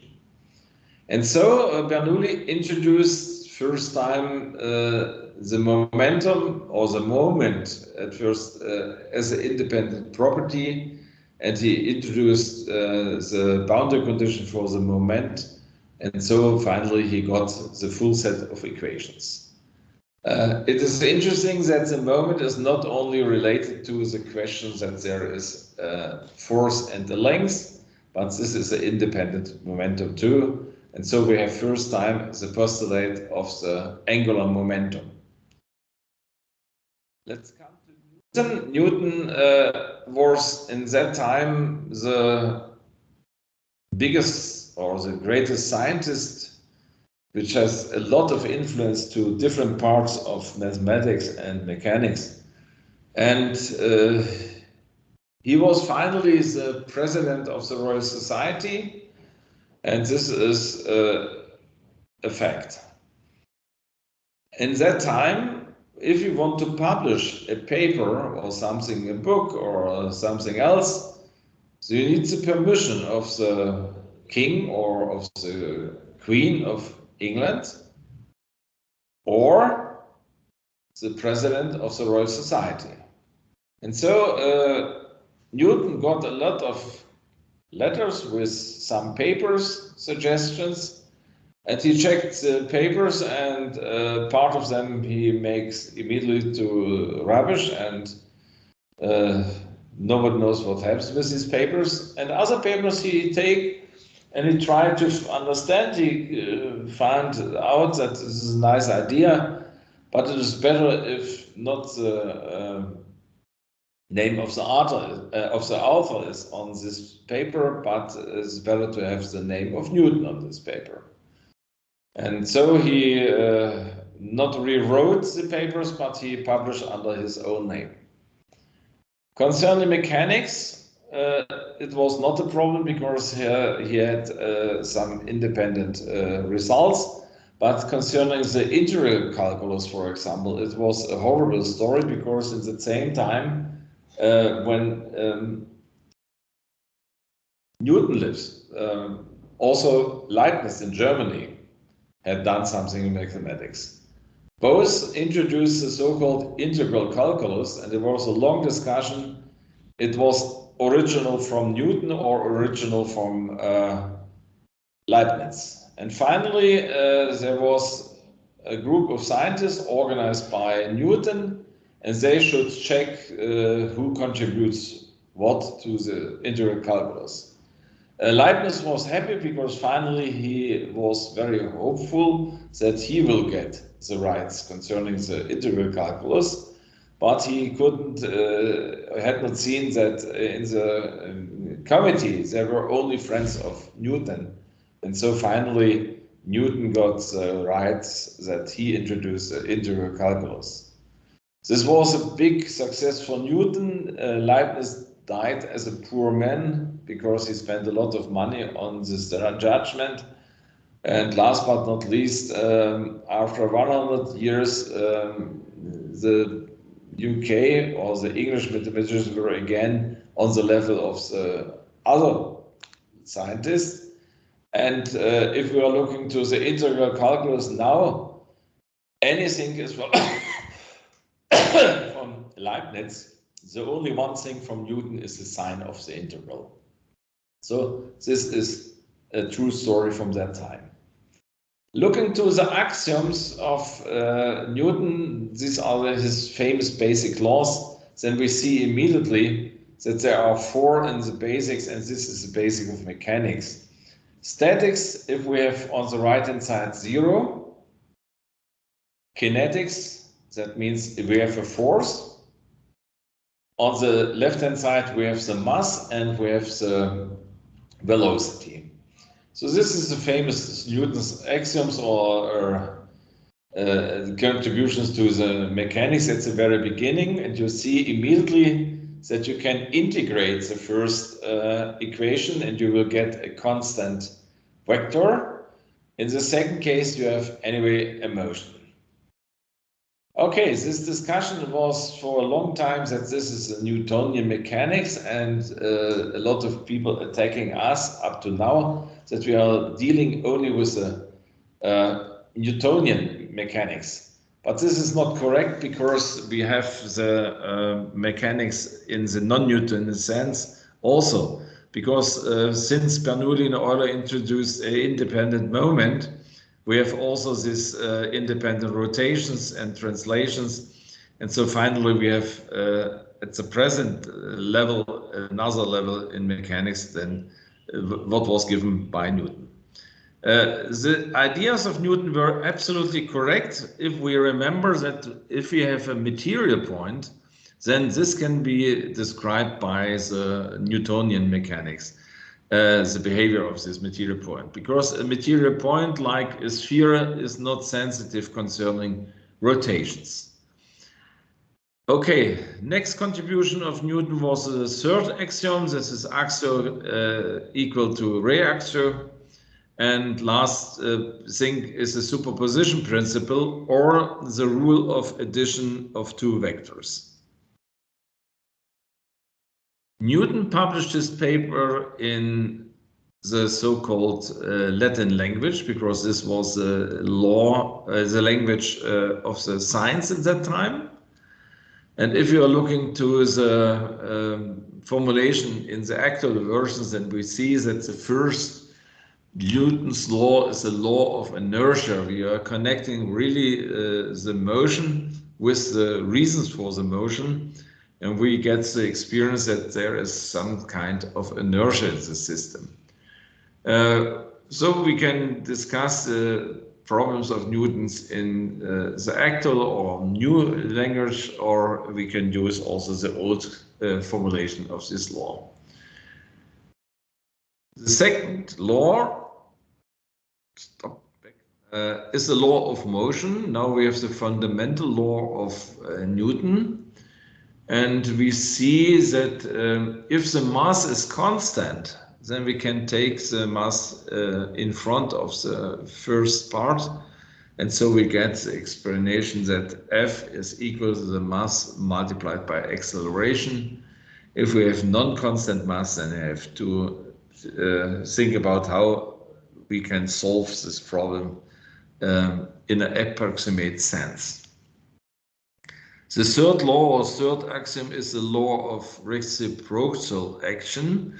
So we have a particle in the point A and another in the point B, and so they are interacting, and the interaction is in the same manner, but different sides. So for vector calculus, we formulated such an idea: two vectors are equal if they are, or they are equalized. If they are on the same line, have the same length, and opposite direction. And the last expression here is the law of the superposition. It is the question how we can add forces, and so Newton introduced the addition rule for the vectors.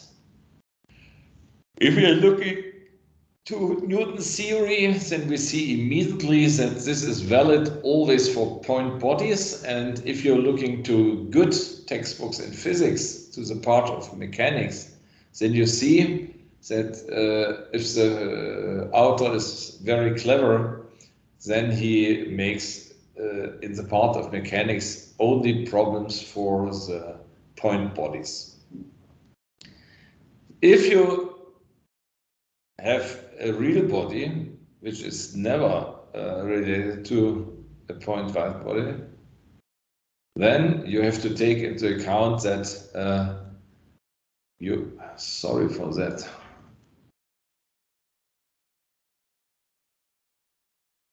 we have to take into account that sorry, I have a problem with my computer. That we have point bodies, and in the textbook of, for example, Feynman, the Nobel Prize winner in physics, in the part of mechanics, they are given only problems related to point bodies. So in this sense, we have no trouble with the Newtonian mechanics. If you have real bodies, then you have to think about how to describe the motion, taking into account the independence of rotations and translations. So question arises how to formulate the theory for rigid bodies, and if the body is not rigid but deformable, then we have to think about how to describe these problems. So a lot of open questions after Newton, and it is interesting that the people were focused very often on the discussion how we can improve Newton's theory. At that time, the people tried more to summarize the knowledge and to find new applications.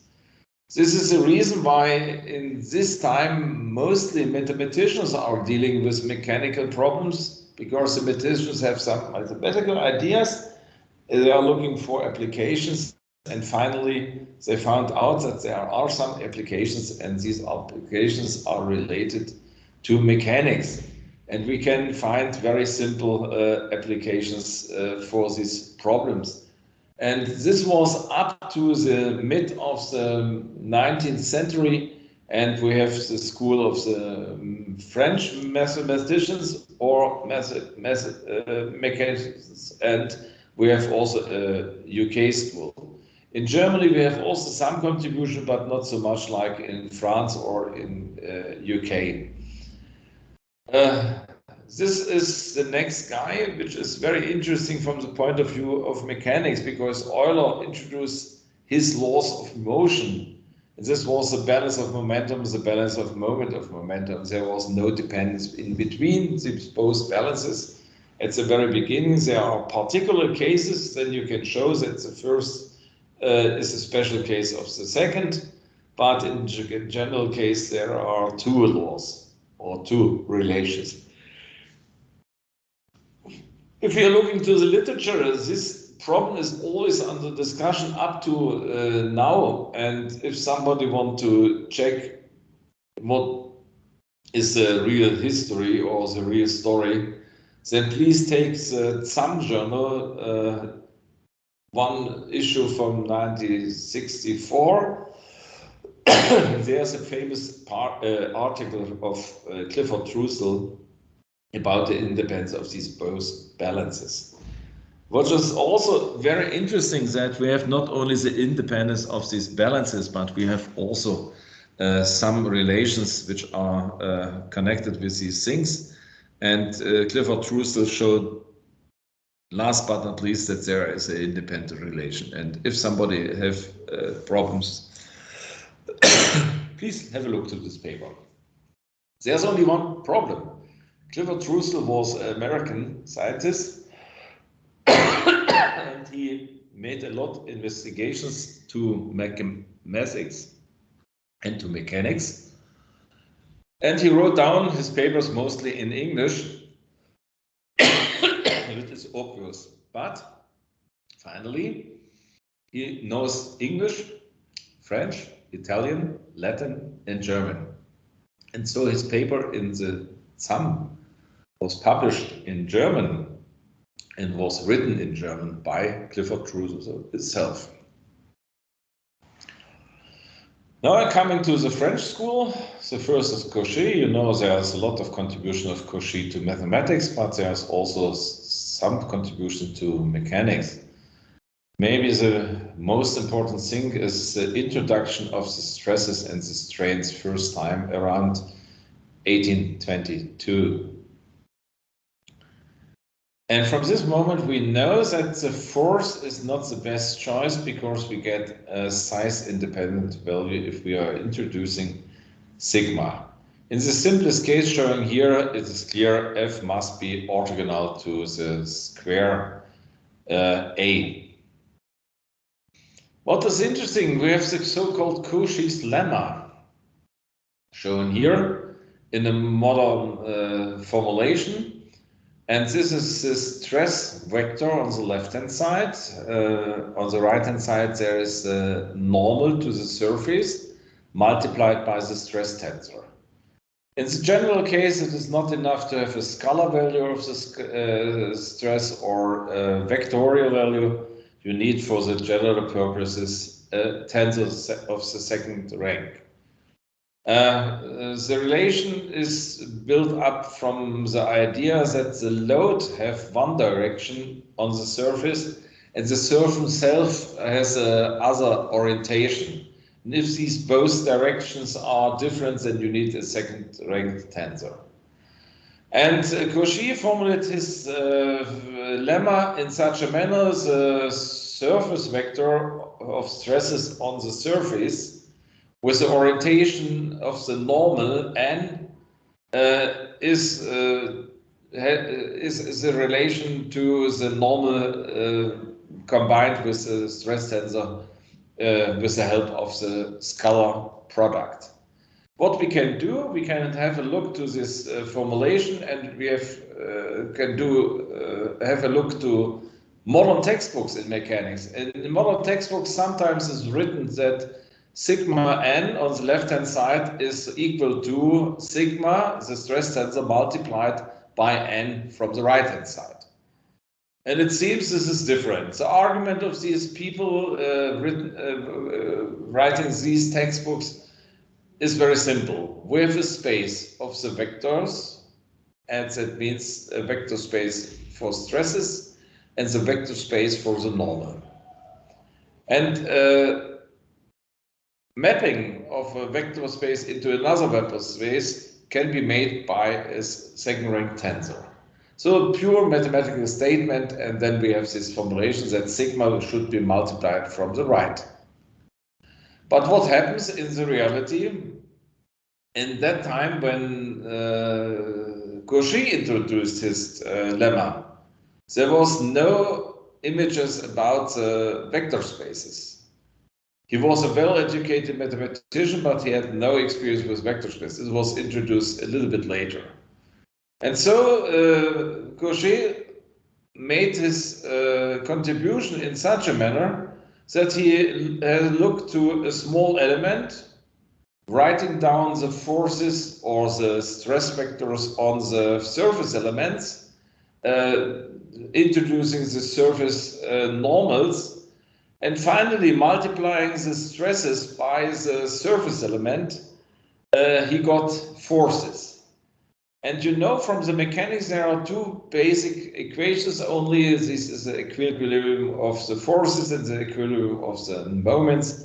And so finally, he introduced equilibrium state for this element. He found out this is correct. So the Cauchy lemma should be written in such a manner. It's clear that both formulations are identical if the stress tensor is symmetrically. In this case, the scalar product from the left and from the right is the same.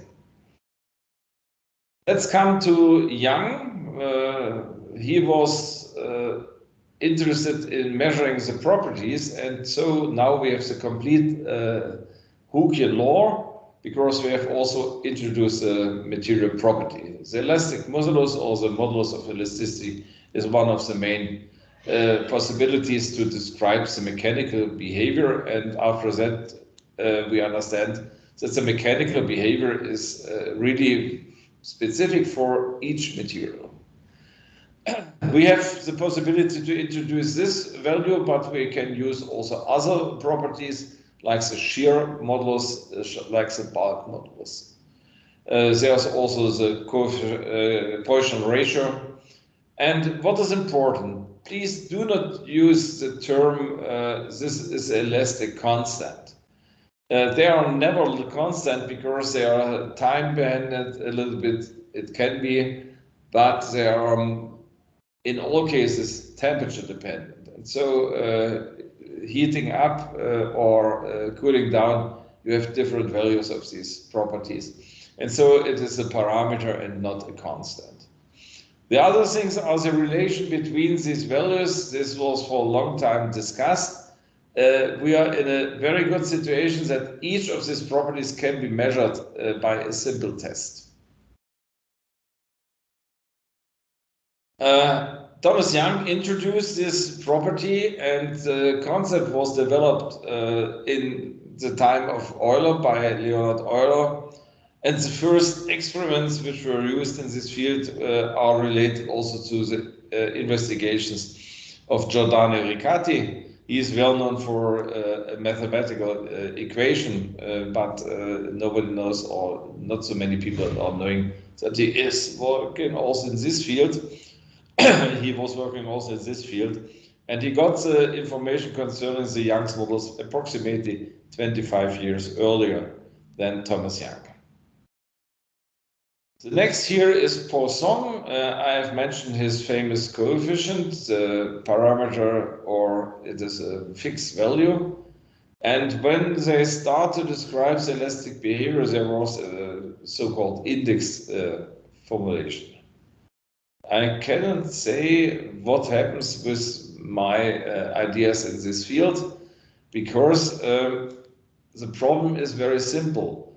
In that time, there was only the index notation and never the invariant notation. If you make an invariant notation and coming from the continuum mechanics, then you will get the three-dimensional Hookean law, which is showing here, in such a manner that you have three terms, and you have one which is always the same and two other terms, and only if you are introducing a symmetric stress tensor, then we have the reduction to two terms only.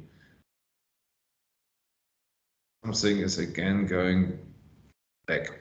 Now we have a two-dimensional law. That means we have two parameters, and if we are introducing this form, then we have the shear modulus and the bulk modulus, but we can recalculate the bulk modulus and the shear modulus from the elasticity modulus and the Poisson ratio. In that time, the testing machines were very simple. We have first testing machines for elongation, that means tension test. But if you're looking to the tension test, that you have the feeling that for steel, for example, elongation is obvious, but you cannot see the reduction of the cross-section at the very beginning. And so the people thought in that time that maybe the Poisson ratio is not a parameter, but it is a constant fixed for all materials in the same manner. Only later, when the experimental technique was better, the people understood that this is not fixed. And the funny thing is the discussion fixed or not fixed. When the people believed that this is fixed, they thought then if we have the image that there is something between 0.5 and 0, then we have the problem solved if we are taking the Poisson ratio 0.25 in between of the both ranges. Concerning the material properties, even if you have the problem of isotropic behavior, please note that the strain energy should be positive. We have now the first thing when I was invited to here, I got the first information that I have to deliver lectures, and I thought I have to present something interesting too. And concerning the measurement of the parameters, 0.25 was not established, later was established between 0 and 0.5 because the strain energy must be positive definite. Let's think only about the case of isotropic materials. When the people are going deeper into the details, it's coming out that 0.5 and 0 are not the bounds. The bounds are -1 and 0.5. And this was surprising. At first, there was never any observation in the test. And if you translate a test to the case when we have a negative Poisson ratio, then there should be something strange. You have elongation, that means in the tension test, and at the same time the specimen will be not thinner but thicker. And this is against any of our images coming from the traditional material testing. But finally the people find out that such material type is possible, because if you have a very specific material with a very specific microstructure, then you can make models showing this type of behavior when we have a negative value of the Poisson ratio. If somebody wants to see these things, check the internet on YouTube. There are shown experiments concerning this special type of materials. If you are dealing with classical structural materials, then please note 0 and 0.5 are the bounds. Let's come to the last remarks concerning the history. What happens in the time? We have now a lot of investigations, but we have not so many theoretical contributions. Investigations were related to the needs of the industry. We have the Industrial Revolution, and so we have now more or less the engineering mechanics. Lagrange finalized the investigation up to that period because he makes his analytical mechanics a skew-free book. But after that, there were a lot of technical problems and the investigation in this direction. Only at the end of the 19th century, again, we came back to the theoretical investigation in mechanics. And the first thing was the introduction of the tensor calculus. And there are two representations, the index-free and the index representation. And you know that the index representation is very clever and index is not so clever, but very convenient in calculations. For a long time, I am coming from the east part of Germany, and after the reunion of Germany, we had common discussions. The people from the west thought that tensor calculus is something established in the Soviet Union and coming from the communist time. We have shown that the first ideas were born at the end of the 19th century by the American Joshua Willard Gibbs. He is famous in thermodynamics, and nobody remembers that he had made a lot of things in tensor calculus. And what is interesting, he has never made a publication on this topic, but he delivered lecture, and at the time the students were very good, and some of his students introduced this tensor calculus and published like a textbook under the name of Gibbs, but mentioned also his contribution to this. Why index-free and index representation are so different? Let's have a look, a simple slide here. You see on the left-hand side Cartesian coordinates, on the right-hand side cylindrical coordinates. And if you compare the representation of the vector, the original vector r can be represented in two manners, and the coordinates in this case are different. That means you have to recalculate if you have a new problem with another coordinate system, all properties to this new problem. What you see in addition, that there is in the case of vectors only one invariant representation. This is the scalar product of two vectors equal to the length. So the length is a value which is absolutely independent on the choice of the coordinates. You see on the left and on the right at the end of this line two expressions for both coordinate systems, and you see that the properties under the symbol are different, but the combination of all these properties and summing up gives the length of the vector, and this is unique to the rotation. Okay. At the same time, when Gibbs introduced tensor calculus, the brother Cassara, which were born like shown here and died like shown here, but here's only one portrait of Eugène Cassara. The question arises, why only one portrait? And the second thing is what they have done. Why only one portrait? Very simple. For a long time, the second portrait was lost, and nobody knows what happens. The second thing is that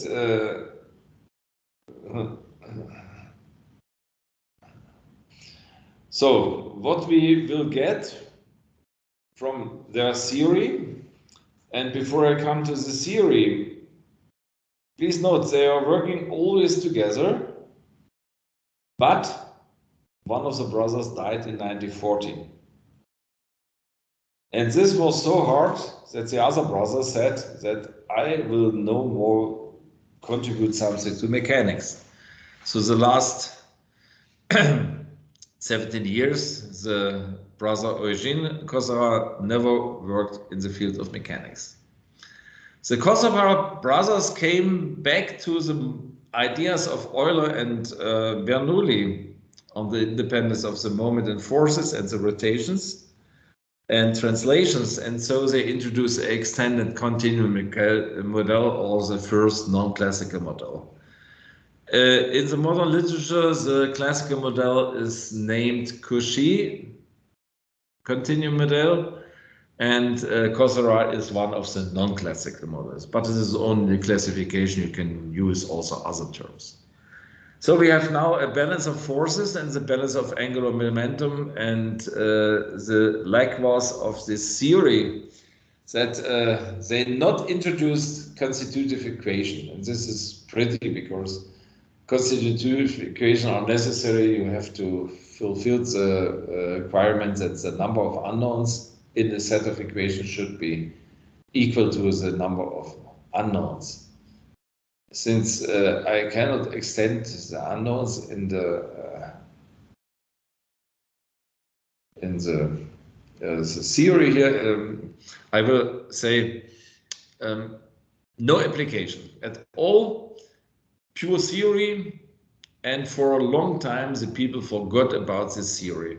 For a long time there was a small break in 1912. Georg Hamel made his habilitation in Berlin, and he delivered also something with respect to the Cassara theory. But finally, up to the end of the 50s, there was no contribution more to these ideas. Starting from the end of the 50s up to the present time, there are a lot of contributions to the Cassara model and other extended models, because we understand there are applications now, and step by step there will be also formulated some ideas for the description of the constitutive behavior. One example why we need Cassara models is very simple. You have grains or you have sand, and each grain is an individual body, and if they are in a tower, for example, for storing, and then you see the interaction are so strong that you open the store and this going down, down, down, and anything, then they are fixed and there can no more moving. The reason is simple: you have not made a strong calculation with respect to the Cassara model. Each grain can translate it and can rotate it independently. So let's come to the next. Albert Einstein, only small ideas here. He was a theoretical physicist, but contribution to mechanics are too. Introduction of the theory of relativity. The mass-energy equivalence is well known. The Nobel Prize he got in physics, but not for these great ideas. At first he had to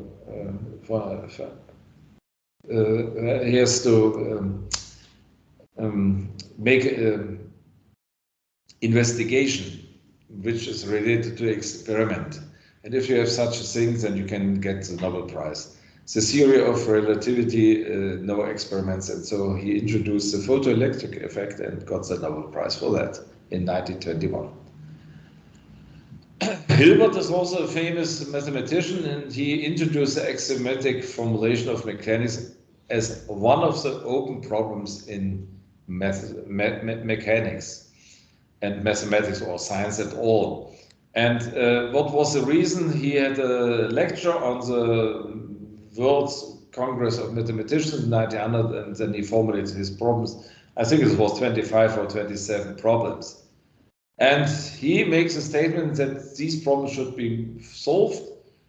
Some of these problems are solved, but the axiomatic formulation of mechanics is unsolved up to now, and maybe will be never solved, because we have the problem of the establishment of the constitutive equations. Tensor calculus was also developed by a German professor. This is Lagalli. His book was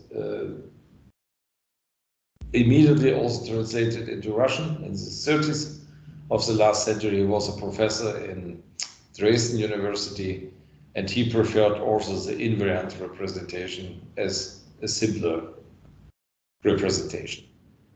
Last but not least, Nolls and Drusel's contributions. Contributions are to mathematics and mechanics, rational mechanics, theory of simple materials, rational thermodynamics, and the history of mechanics. Okay, let's finalize here our lecture. Let's make a break. How many minutes again? Maybe 15, 20 again. Okay, 50 minutes. Please say me when you are back. Okay.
Все на месте?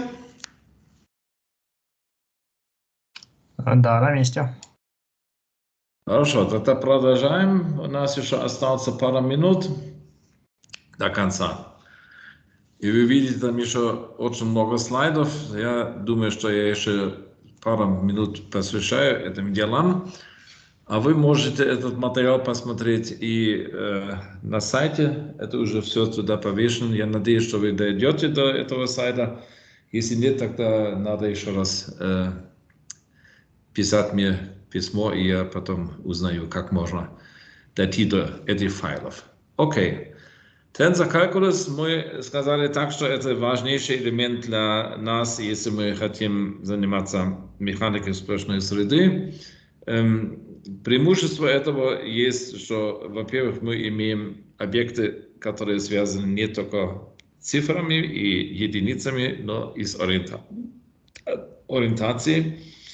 И мы можем, если мы инвариантно это все представим, очень компактно это делать. Если мы начнем, то мы всегда подумаем, а зачем это вообще нам надо? И я всегда объясняю студентам так, что если у нас есть фундаментальные исследования, тогда мы, может быть, берем один вариант. Если мы уже конкретные проблемы рассматриваем, то, может быть, другой вариант. В любом случае, тензоры помогают нам.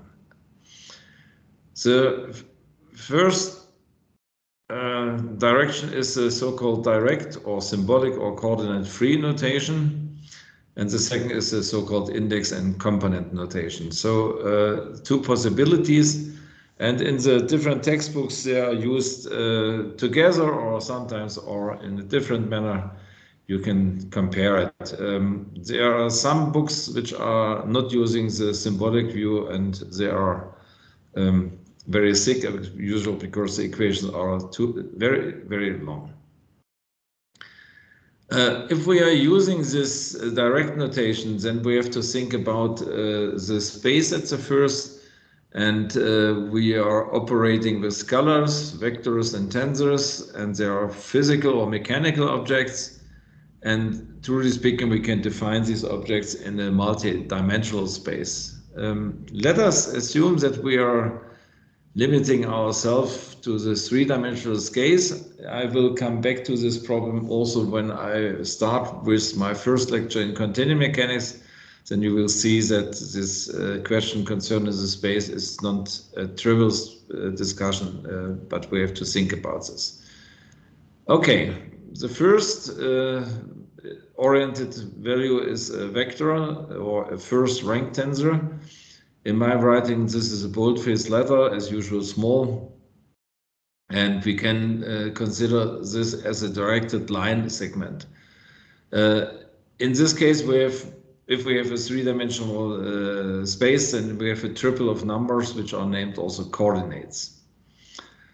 If we're looking to the next object, this is a second rank tensor, and this is a finite sum of ordered vector pairs like this example shown here, for example. And so the direct notation is absolutely coordinate free and is not necessary to introduce a preferred coordinate system. So we need only one point for the very beginning. This is the initial point, and this is enough for the description of the behavior of a continuum. If we are using scalars, vectors, and tensors, then we have also think about invariant properties, because maybe there are properties which are independent of the choice of the coordinate system. For scalars, it is clear, since the scalar has no orientation, that any scalar is also an invariant property. For the vector, I have shown some minutes ago that there is one invariant.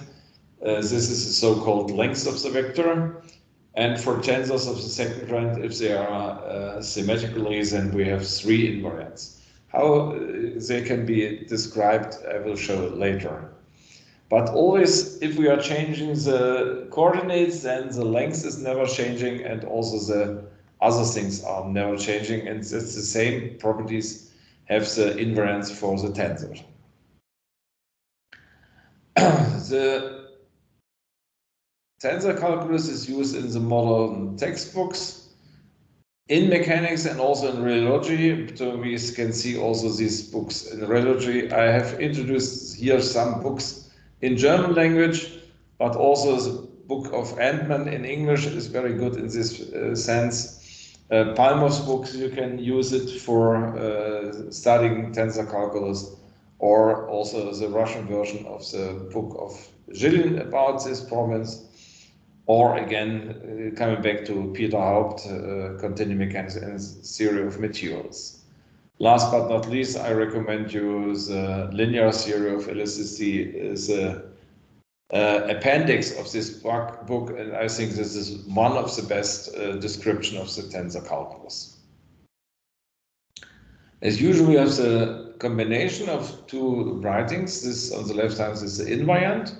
This is the index notation, and it is convenient that we are using different indices on the different levels.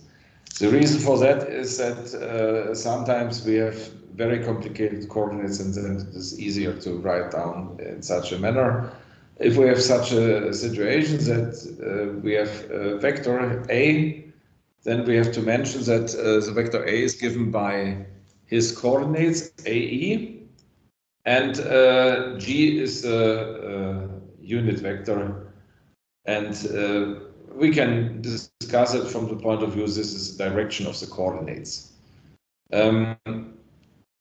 It can be that we are using a unit vector system which is orthogonalized and normalized, but we can use also arbitrary systems. The question is how to make the calculations, and it will be more and more difficult and more complicated is the system. The simplest thing is if we have unit vectors with the length of 1 and orthogonal to each other. For the tensors is the same. The last symbol is the so-called dyadic product. We know the scalar product is a dot product. The vectorial product is a cross product, and this is a dyadic product, and you see here is the description of the dyadic product. And if we have the Einstein's summation convention, then we have this simple representation. Instead of the sums, we get simple expressions. If we have a repeating index, that is the so-called dummy index. Basic operations are very simple. If we have the sum of two vectors, then we are summing up if we have the same system of coordinates in such a manner that we are adding the coordinates. And it is clear if we have a recalculation of the coordinates, then we get also a new number at the end. If we are using these textbooks, and I'm so sorry for that, but the book of Fadeev and Fadeev was also in Russian original. It was later translated into German, but this is one of the best books about the matrices, because this is an alternative method for presenting the basic equation in continuum mechanics. I'm preferring the tensorial description, other people the matrix description, and so I recommend you this book concerning the matrices. This is an English textbook about the matrix analysis. You see here again a German very famous book about these problems. And coming back to the history, then we have immediately this first textbook about the tensor calculus, which was based on the lectures of Gibbs, and you see his student's name was Wilson, and he published this in 91. So from that time we have the first textbook on tensor calculus. Lagalli I have mentioned. His books was in 62, for example, republished, because the first was in the 30s, and he was immediately also translated into Russian. And Gillian books I mentioned because he was my supervisor, and I believe that the book is very good because a very clear description of the tensor calculus. And then we have tensor calculus split it into the parts, algebra and analysis. So at first algebra, we have to define the scalar, for example, and then you can see some examples. A typical scalar is the mass, the volume, the energy, the temperature, the density, etc., etc. Most important thing is that we have no orientation of the space, and so we have very simple calculation, and standard operations like multiplication, division is performed in an easy manner, sum up, and other things are also very simple. If we have a vector, then we have for the three-dimensional Euclidean space such a definition, and finally we have the magnitude or the length, as usual shown as two lines from the left and the right. Two vectors and v are equal if they have the same direction and the same magnitude.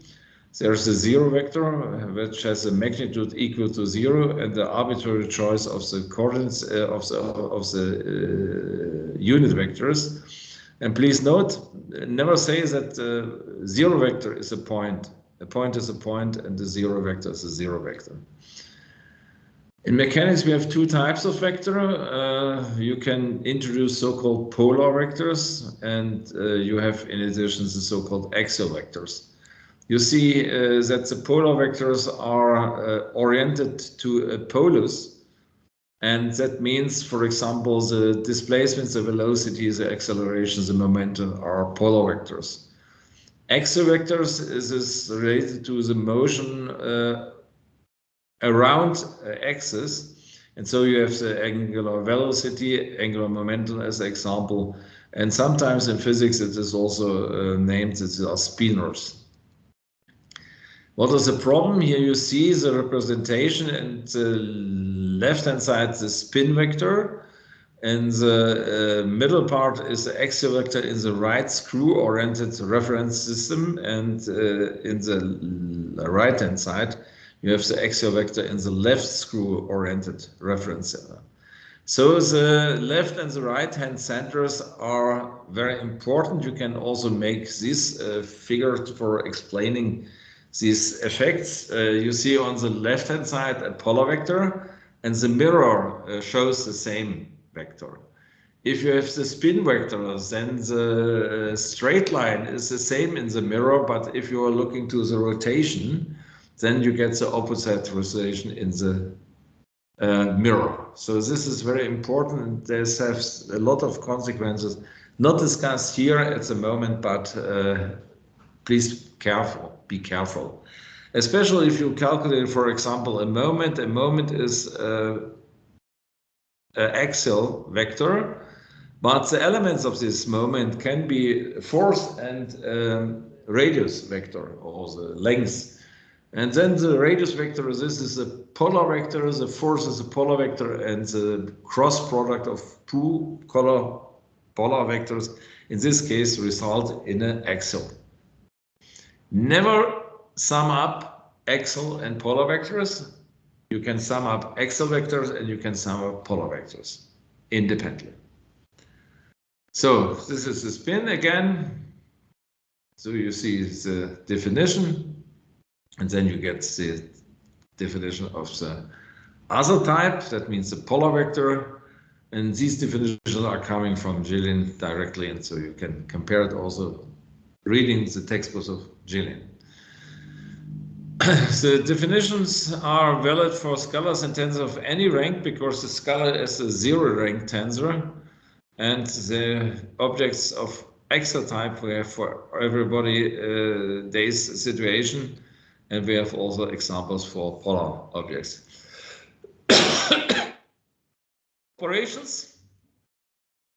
This is a sum up, and you see this idea was born by Newton in his fourth axiom. Then you have the multiplication by a scalar. And you see different types of multiplication can be by a scalar. The scalar can be positive or negative. Then you have the opposite direction, for example. It can be more than one or less than one. Then you have elongation or shortening. And then you have 0 and you get a 0 vector. So these are different types of these things.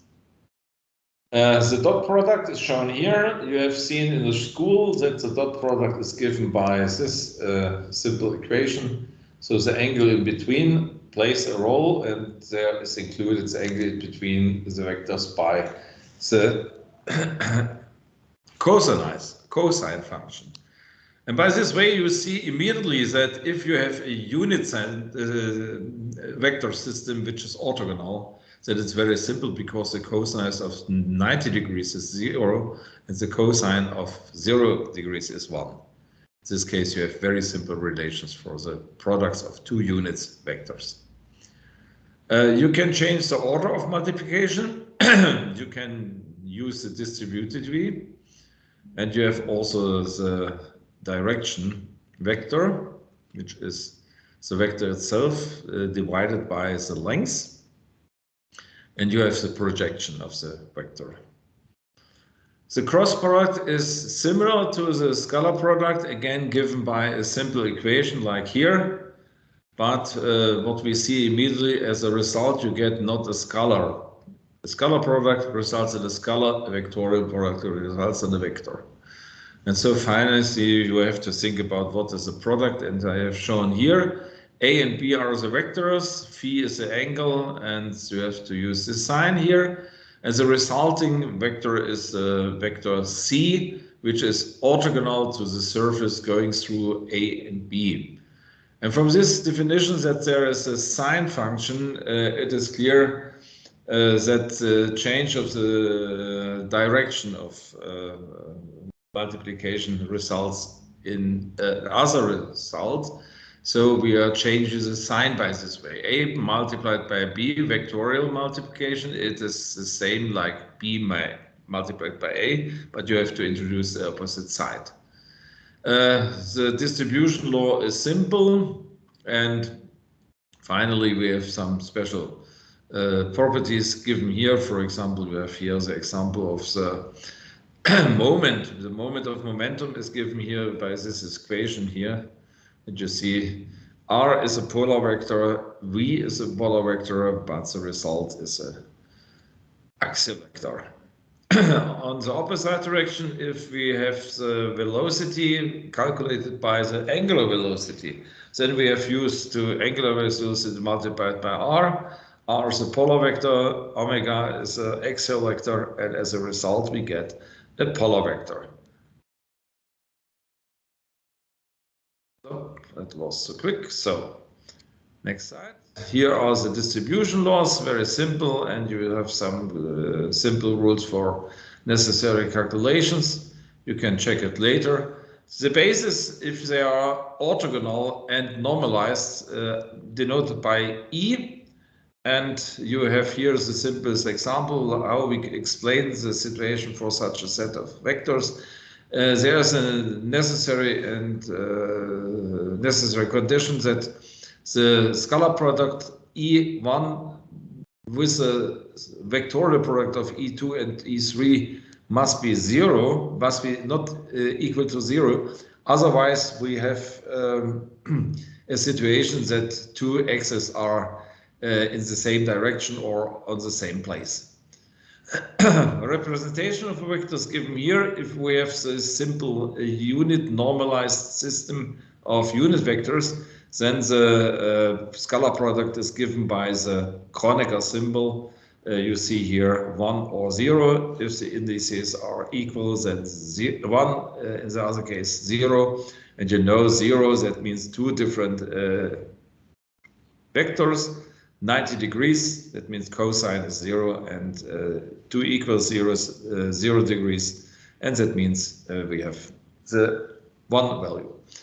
Kronecker was a German mathematician, born in it is now Poland, and died in Berlin, and a lot of contributions to algebra analysis, theory of numbers, and he was a professor of the Berlin University.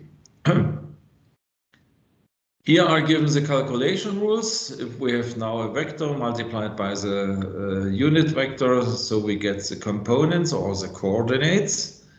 We can also make the change of the basics with the upper and the lower indices. And finally, I will introduce also some rules for the tensor algebra operation with second rank tensors. You can distribute this knowledge also to the other cases, but for me today it is enough. And so we have, this is the definition of the second rank tensor. This is named also diet. So this is an ordered pair of vectors. Last but not least, this is the sum of two vectors, because we can make this split off. We have the multiplication with the scalar, as shown here, or with the sum of scalars, as shown here. We get, by setting alpha equal to 0, also the zero tensor. Yeah. Finally, we have the dot products. Since we have two combinations of vectors on each side, so we can think about of the order of multiplication. We can make the inner product and we can make another product. Here we are using the simplest rule. A and B is related to the tensor A, and C and D are related to the tensor B. If we combine by the scalar products the vectors B and C, which are on the nearest places to the dot.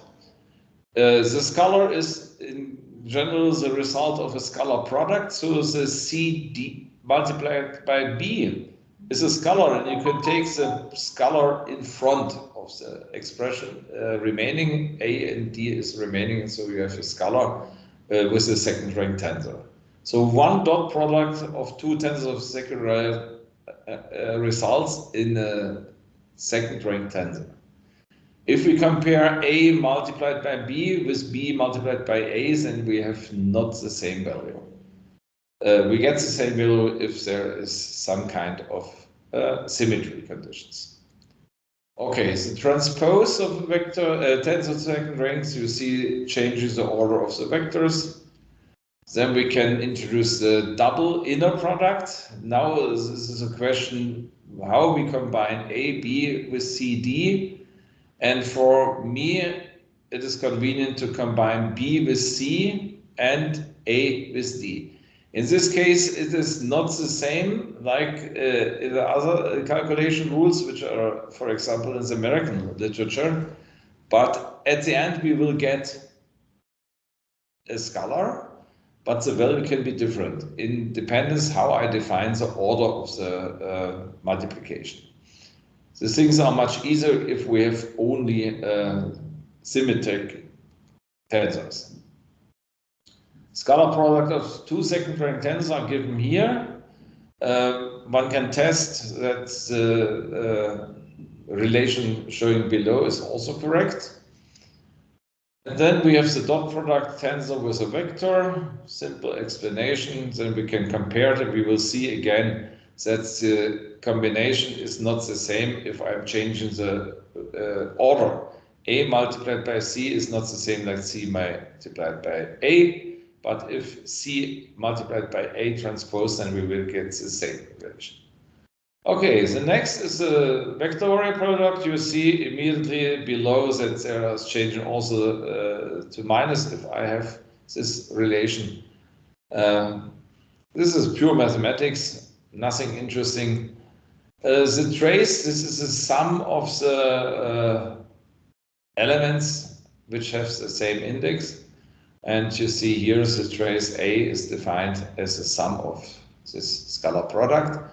It is very interesting that we have to manipulate also with the trace. If we have a transposed tensor, the trace is the same. Then you see the rules for the dot product of two tensors and the trace as shown here. If we have the special case of a symmetric tensor, and the classical mechanics have a lot of symmetric tensors, then we can use some simple properties of these tensors. For example, the transpose is very simple. The product from the left and the right hand side is very simple. If we have the identity tensor, then we will get the product with the vector in such a manner that we get the vector itself. And we can also make the representation of the identity tensor, which is given below. And so finally, we have this representation for I tensor. And this is for an orthonormal set of 3 vectors. I can describe also some projectors. This is a typical thing in mechanics, doing some calculation much easier. And here we have a formal introduction of such projectors. Skew symmetric tensors, this is the other kind of simplification of the tensors. Now we have A equals to minus A transposed. And here you see again some simple rules for calculating these properties. Any tensor can be split into a symmetric and an antisymmetric part. Here you see the possible split. And this split is unique. Then we can introduce the Gibson cross. That means a cross product between the 2 vectors. So instead of the dietic products, there stand now the cross product. So we get from the cross product representation of a tensor of second rank a vector. Here again some simple formulas which are necessary in continuum mechanics. Linear transformation of a vector is given here, also very simple to the classical cases. The determinant in the inverse, it is not so easy to calculate. You see here some possibilities. If you are looking for these formulas, that is not so easy to show that this is correct. I have not shown here the inverse because this is much more complicated. In any textbooks, you find different rules. And if you're looking to textbooks which are related to numerical methods, then you can find also other very simple calculation rules for the inverse. The eigenvalue problem, so we have A multiplied by n, and we want to transfer it to lambda n. So instead of 6 values of the second rank tensor, which is symmetrically, we have only 3 values for the lambda. So the formulation is given here. So the result of this equation is n equal to 0. This is a trivial result, not interesting. And then the determinant of this is also 0. And then we get the solution of this thing. This is a polynomial of the third rank, third order. The solution is always real, but under the assumption that we have a symmetric tensor. In this case, we have in the characteristic equations 3 properties, G1, G2, G3, and these are the so-called principal invariants. They are independent on the choice of the coordinate system. We have also the representation in the basics of the main invariants. You see here the solution, 3 solutions, and you can have 3 different cases, 3 distinct values, 1 single value, and 1 double solution, and 1 triple solution. It depends on the kind of the type of solution. We get an answer to the question, what are the eigendirections or the main direction or principal directions of our problem. For the principal directions, we have to solve this equation. This is an algebraic equation, 3 equations of the algebraic type. On the right-hand side, there are 0, so we have a homogeneous system, and traditional methods of solving algebraic systems are not working. So we need a fourth condition. The fourth condition is the orthogonality condition, and finally we get a solution. Anything a second rank can satisfies his characteristic equations. This is the Cayley-Hamilton theorem. And by this way, we can calculate the higher rank, or the powers of the second rank tensors. Simple calculation is given here. And by this way, you can also explain how to calculate the inverse of a computer of a tensor, which is shown here below. This is Arthur Cayley. He worked for a long time in mathematics, a lot of research papers, and mostly he dealt with matrix multiplication, and so this was his contribution to these things.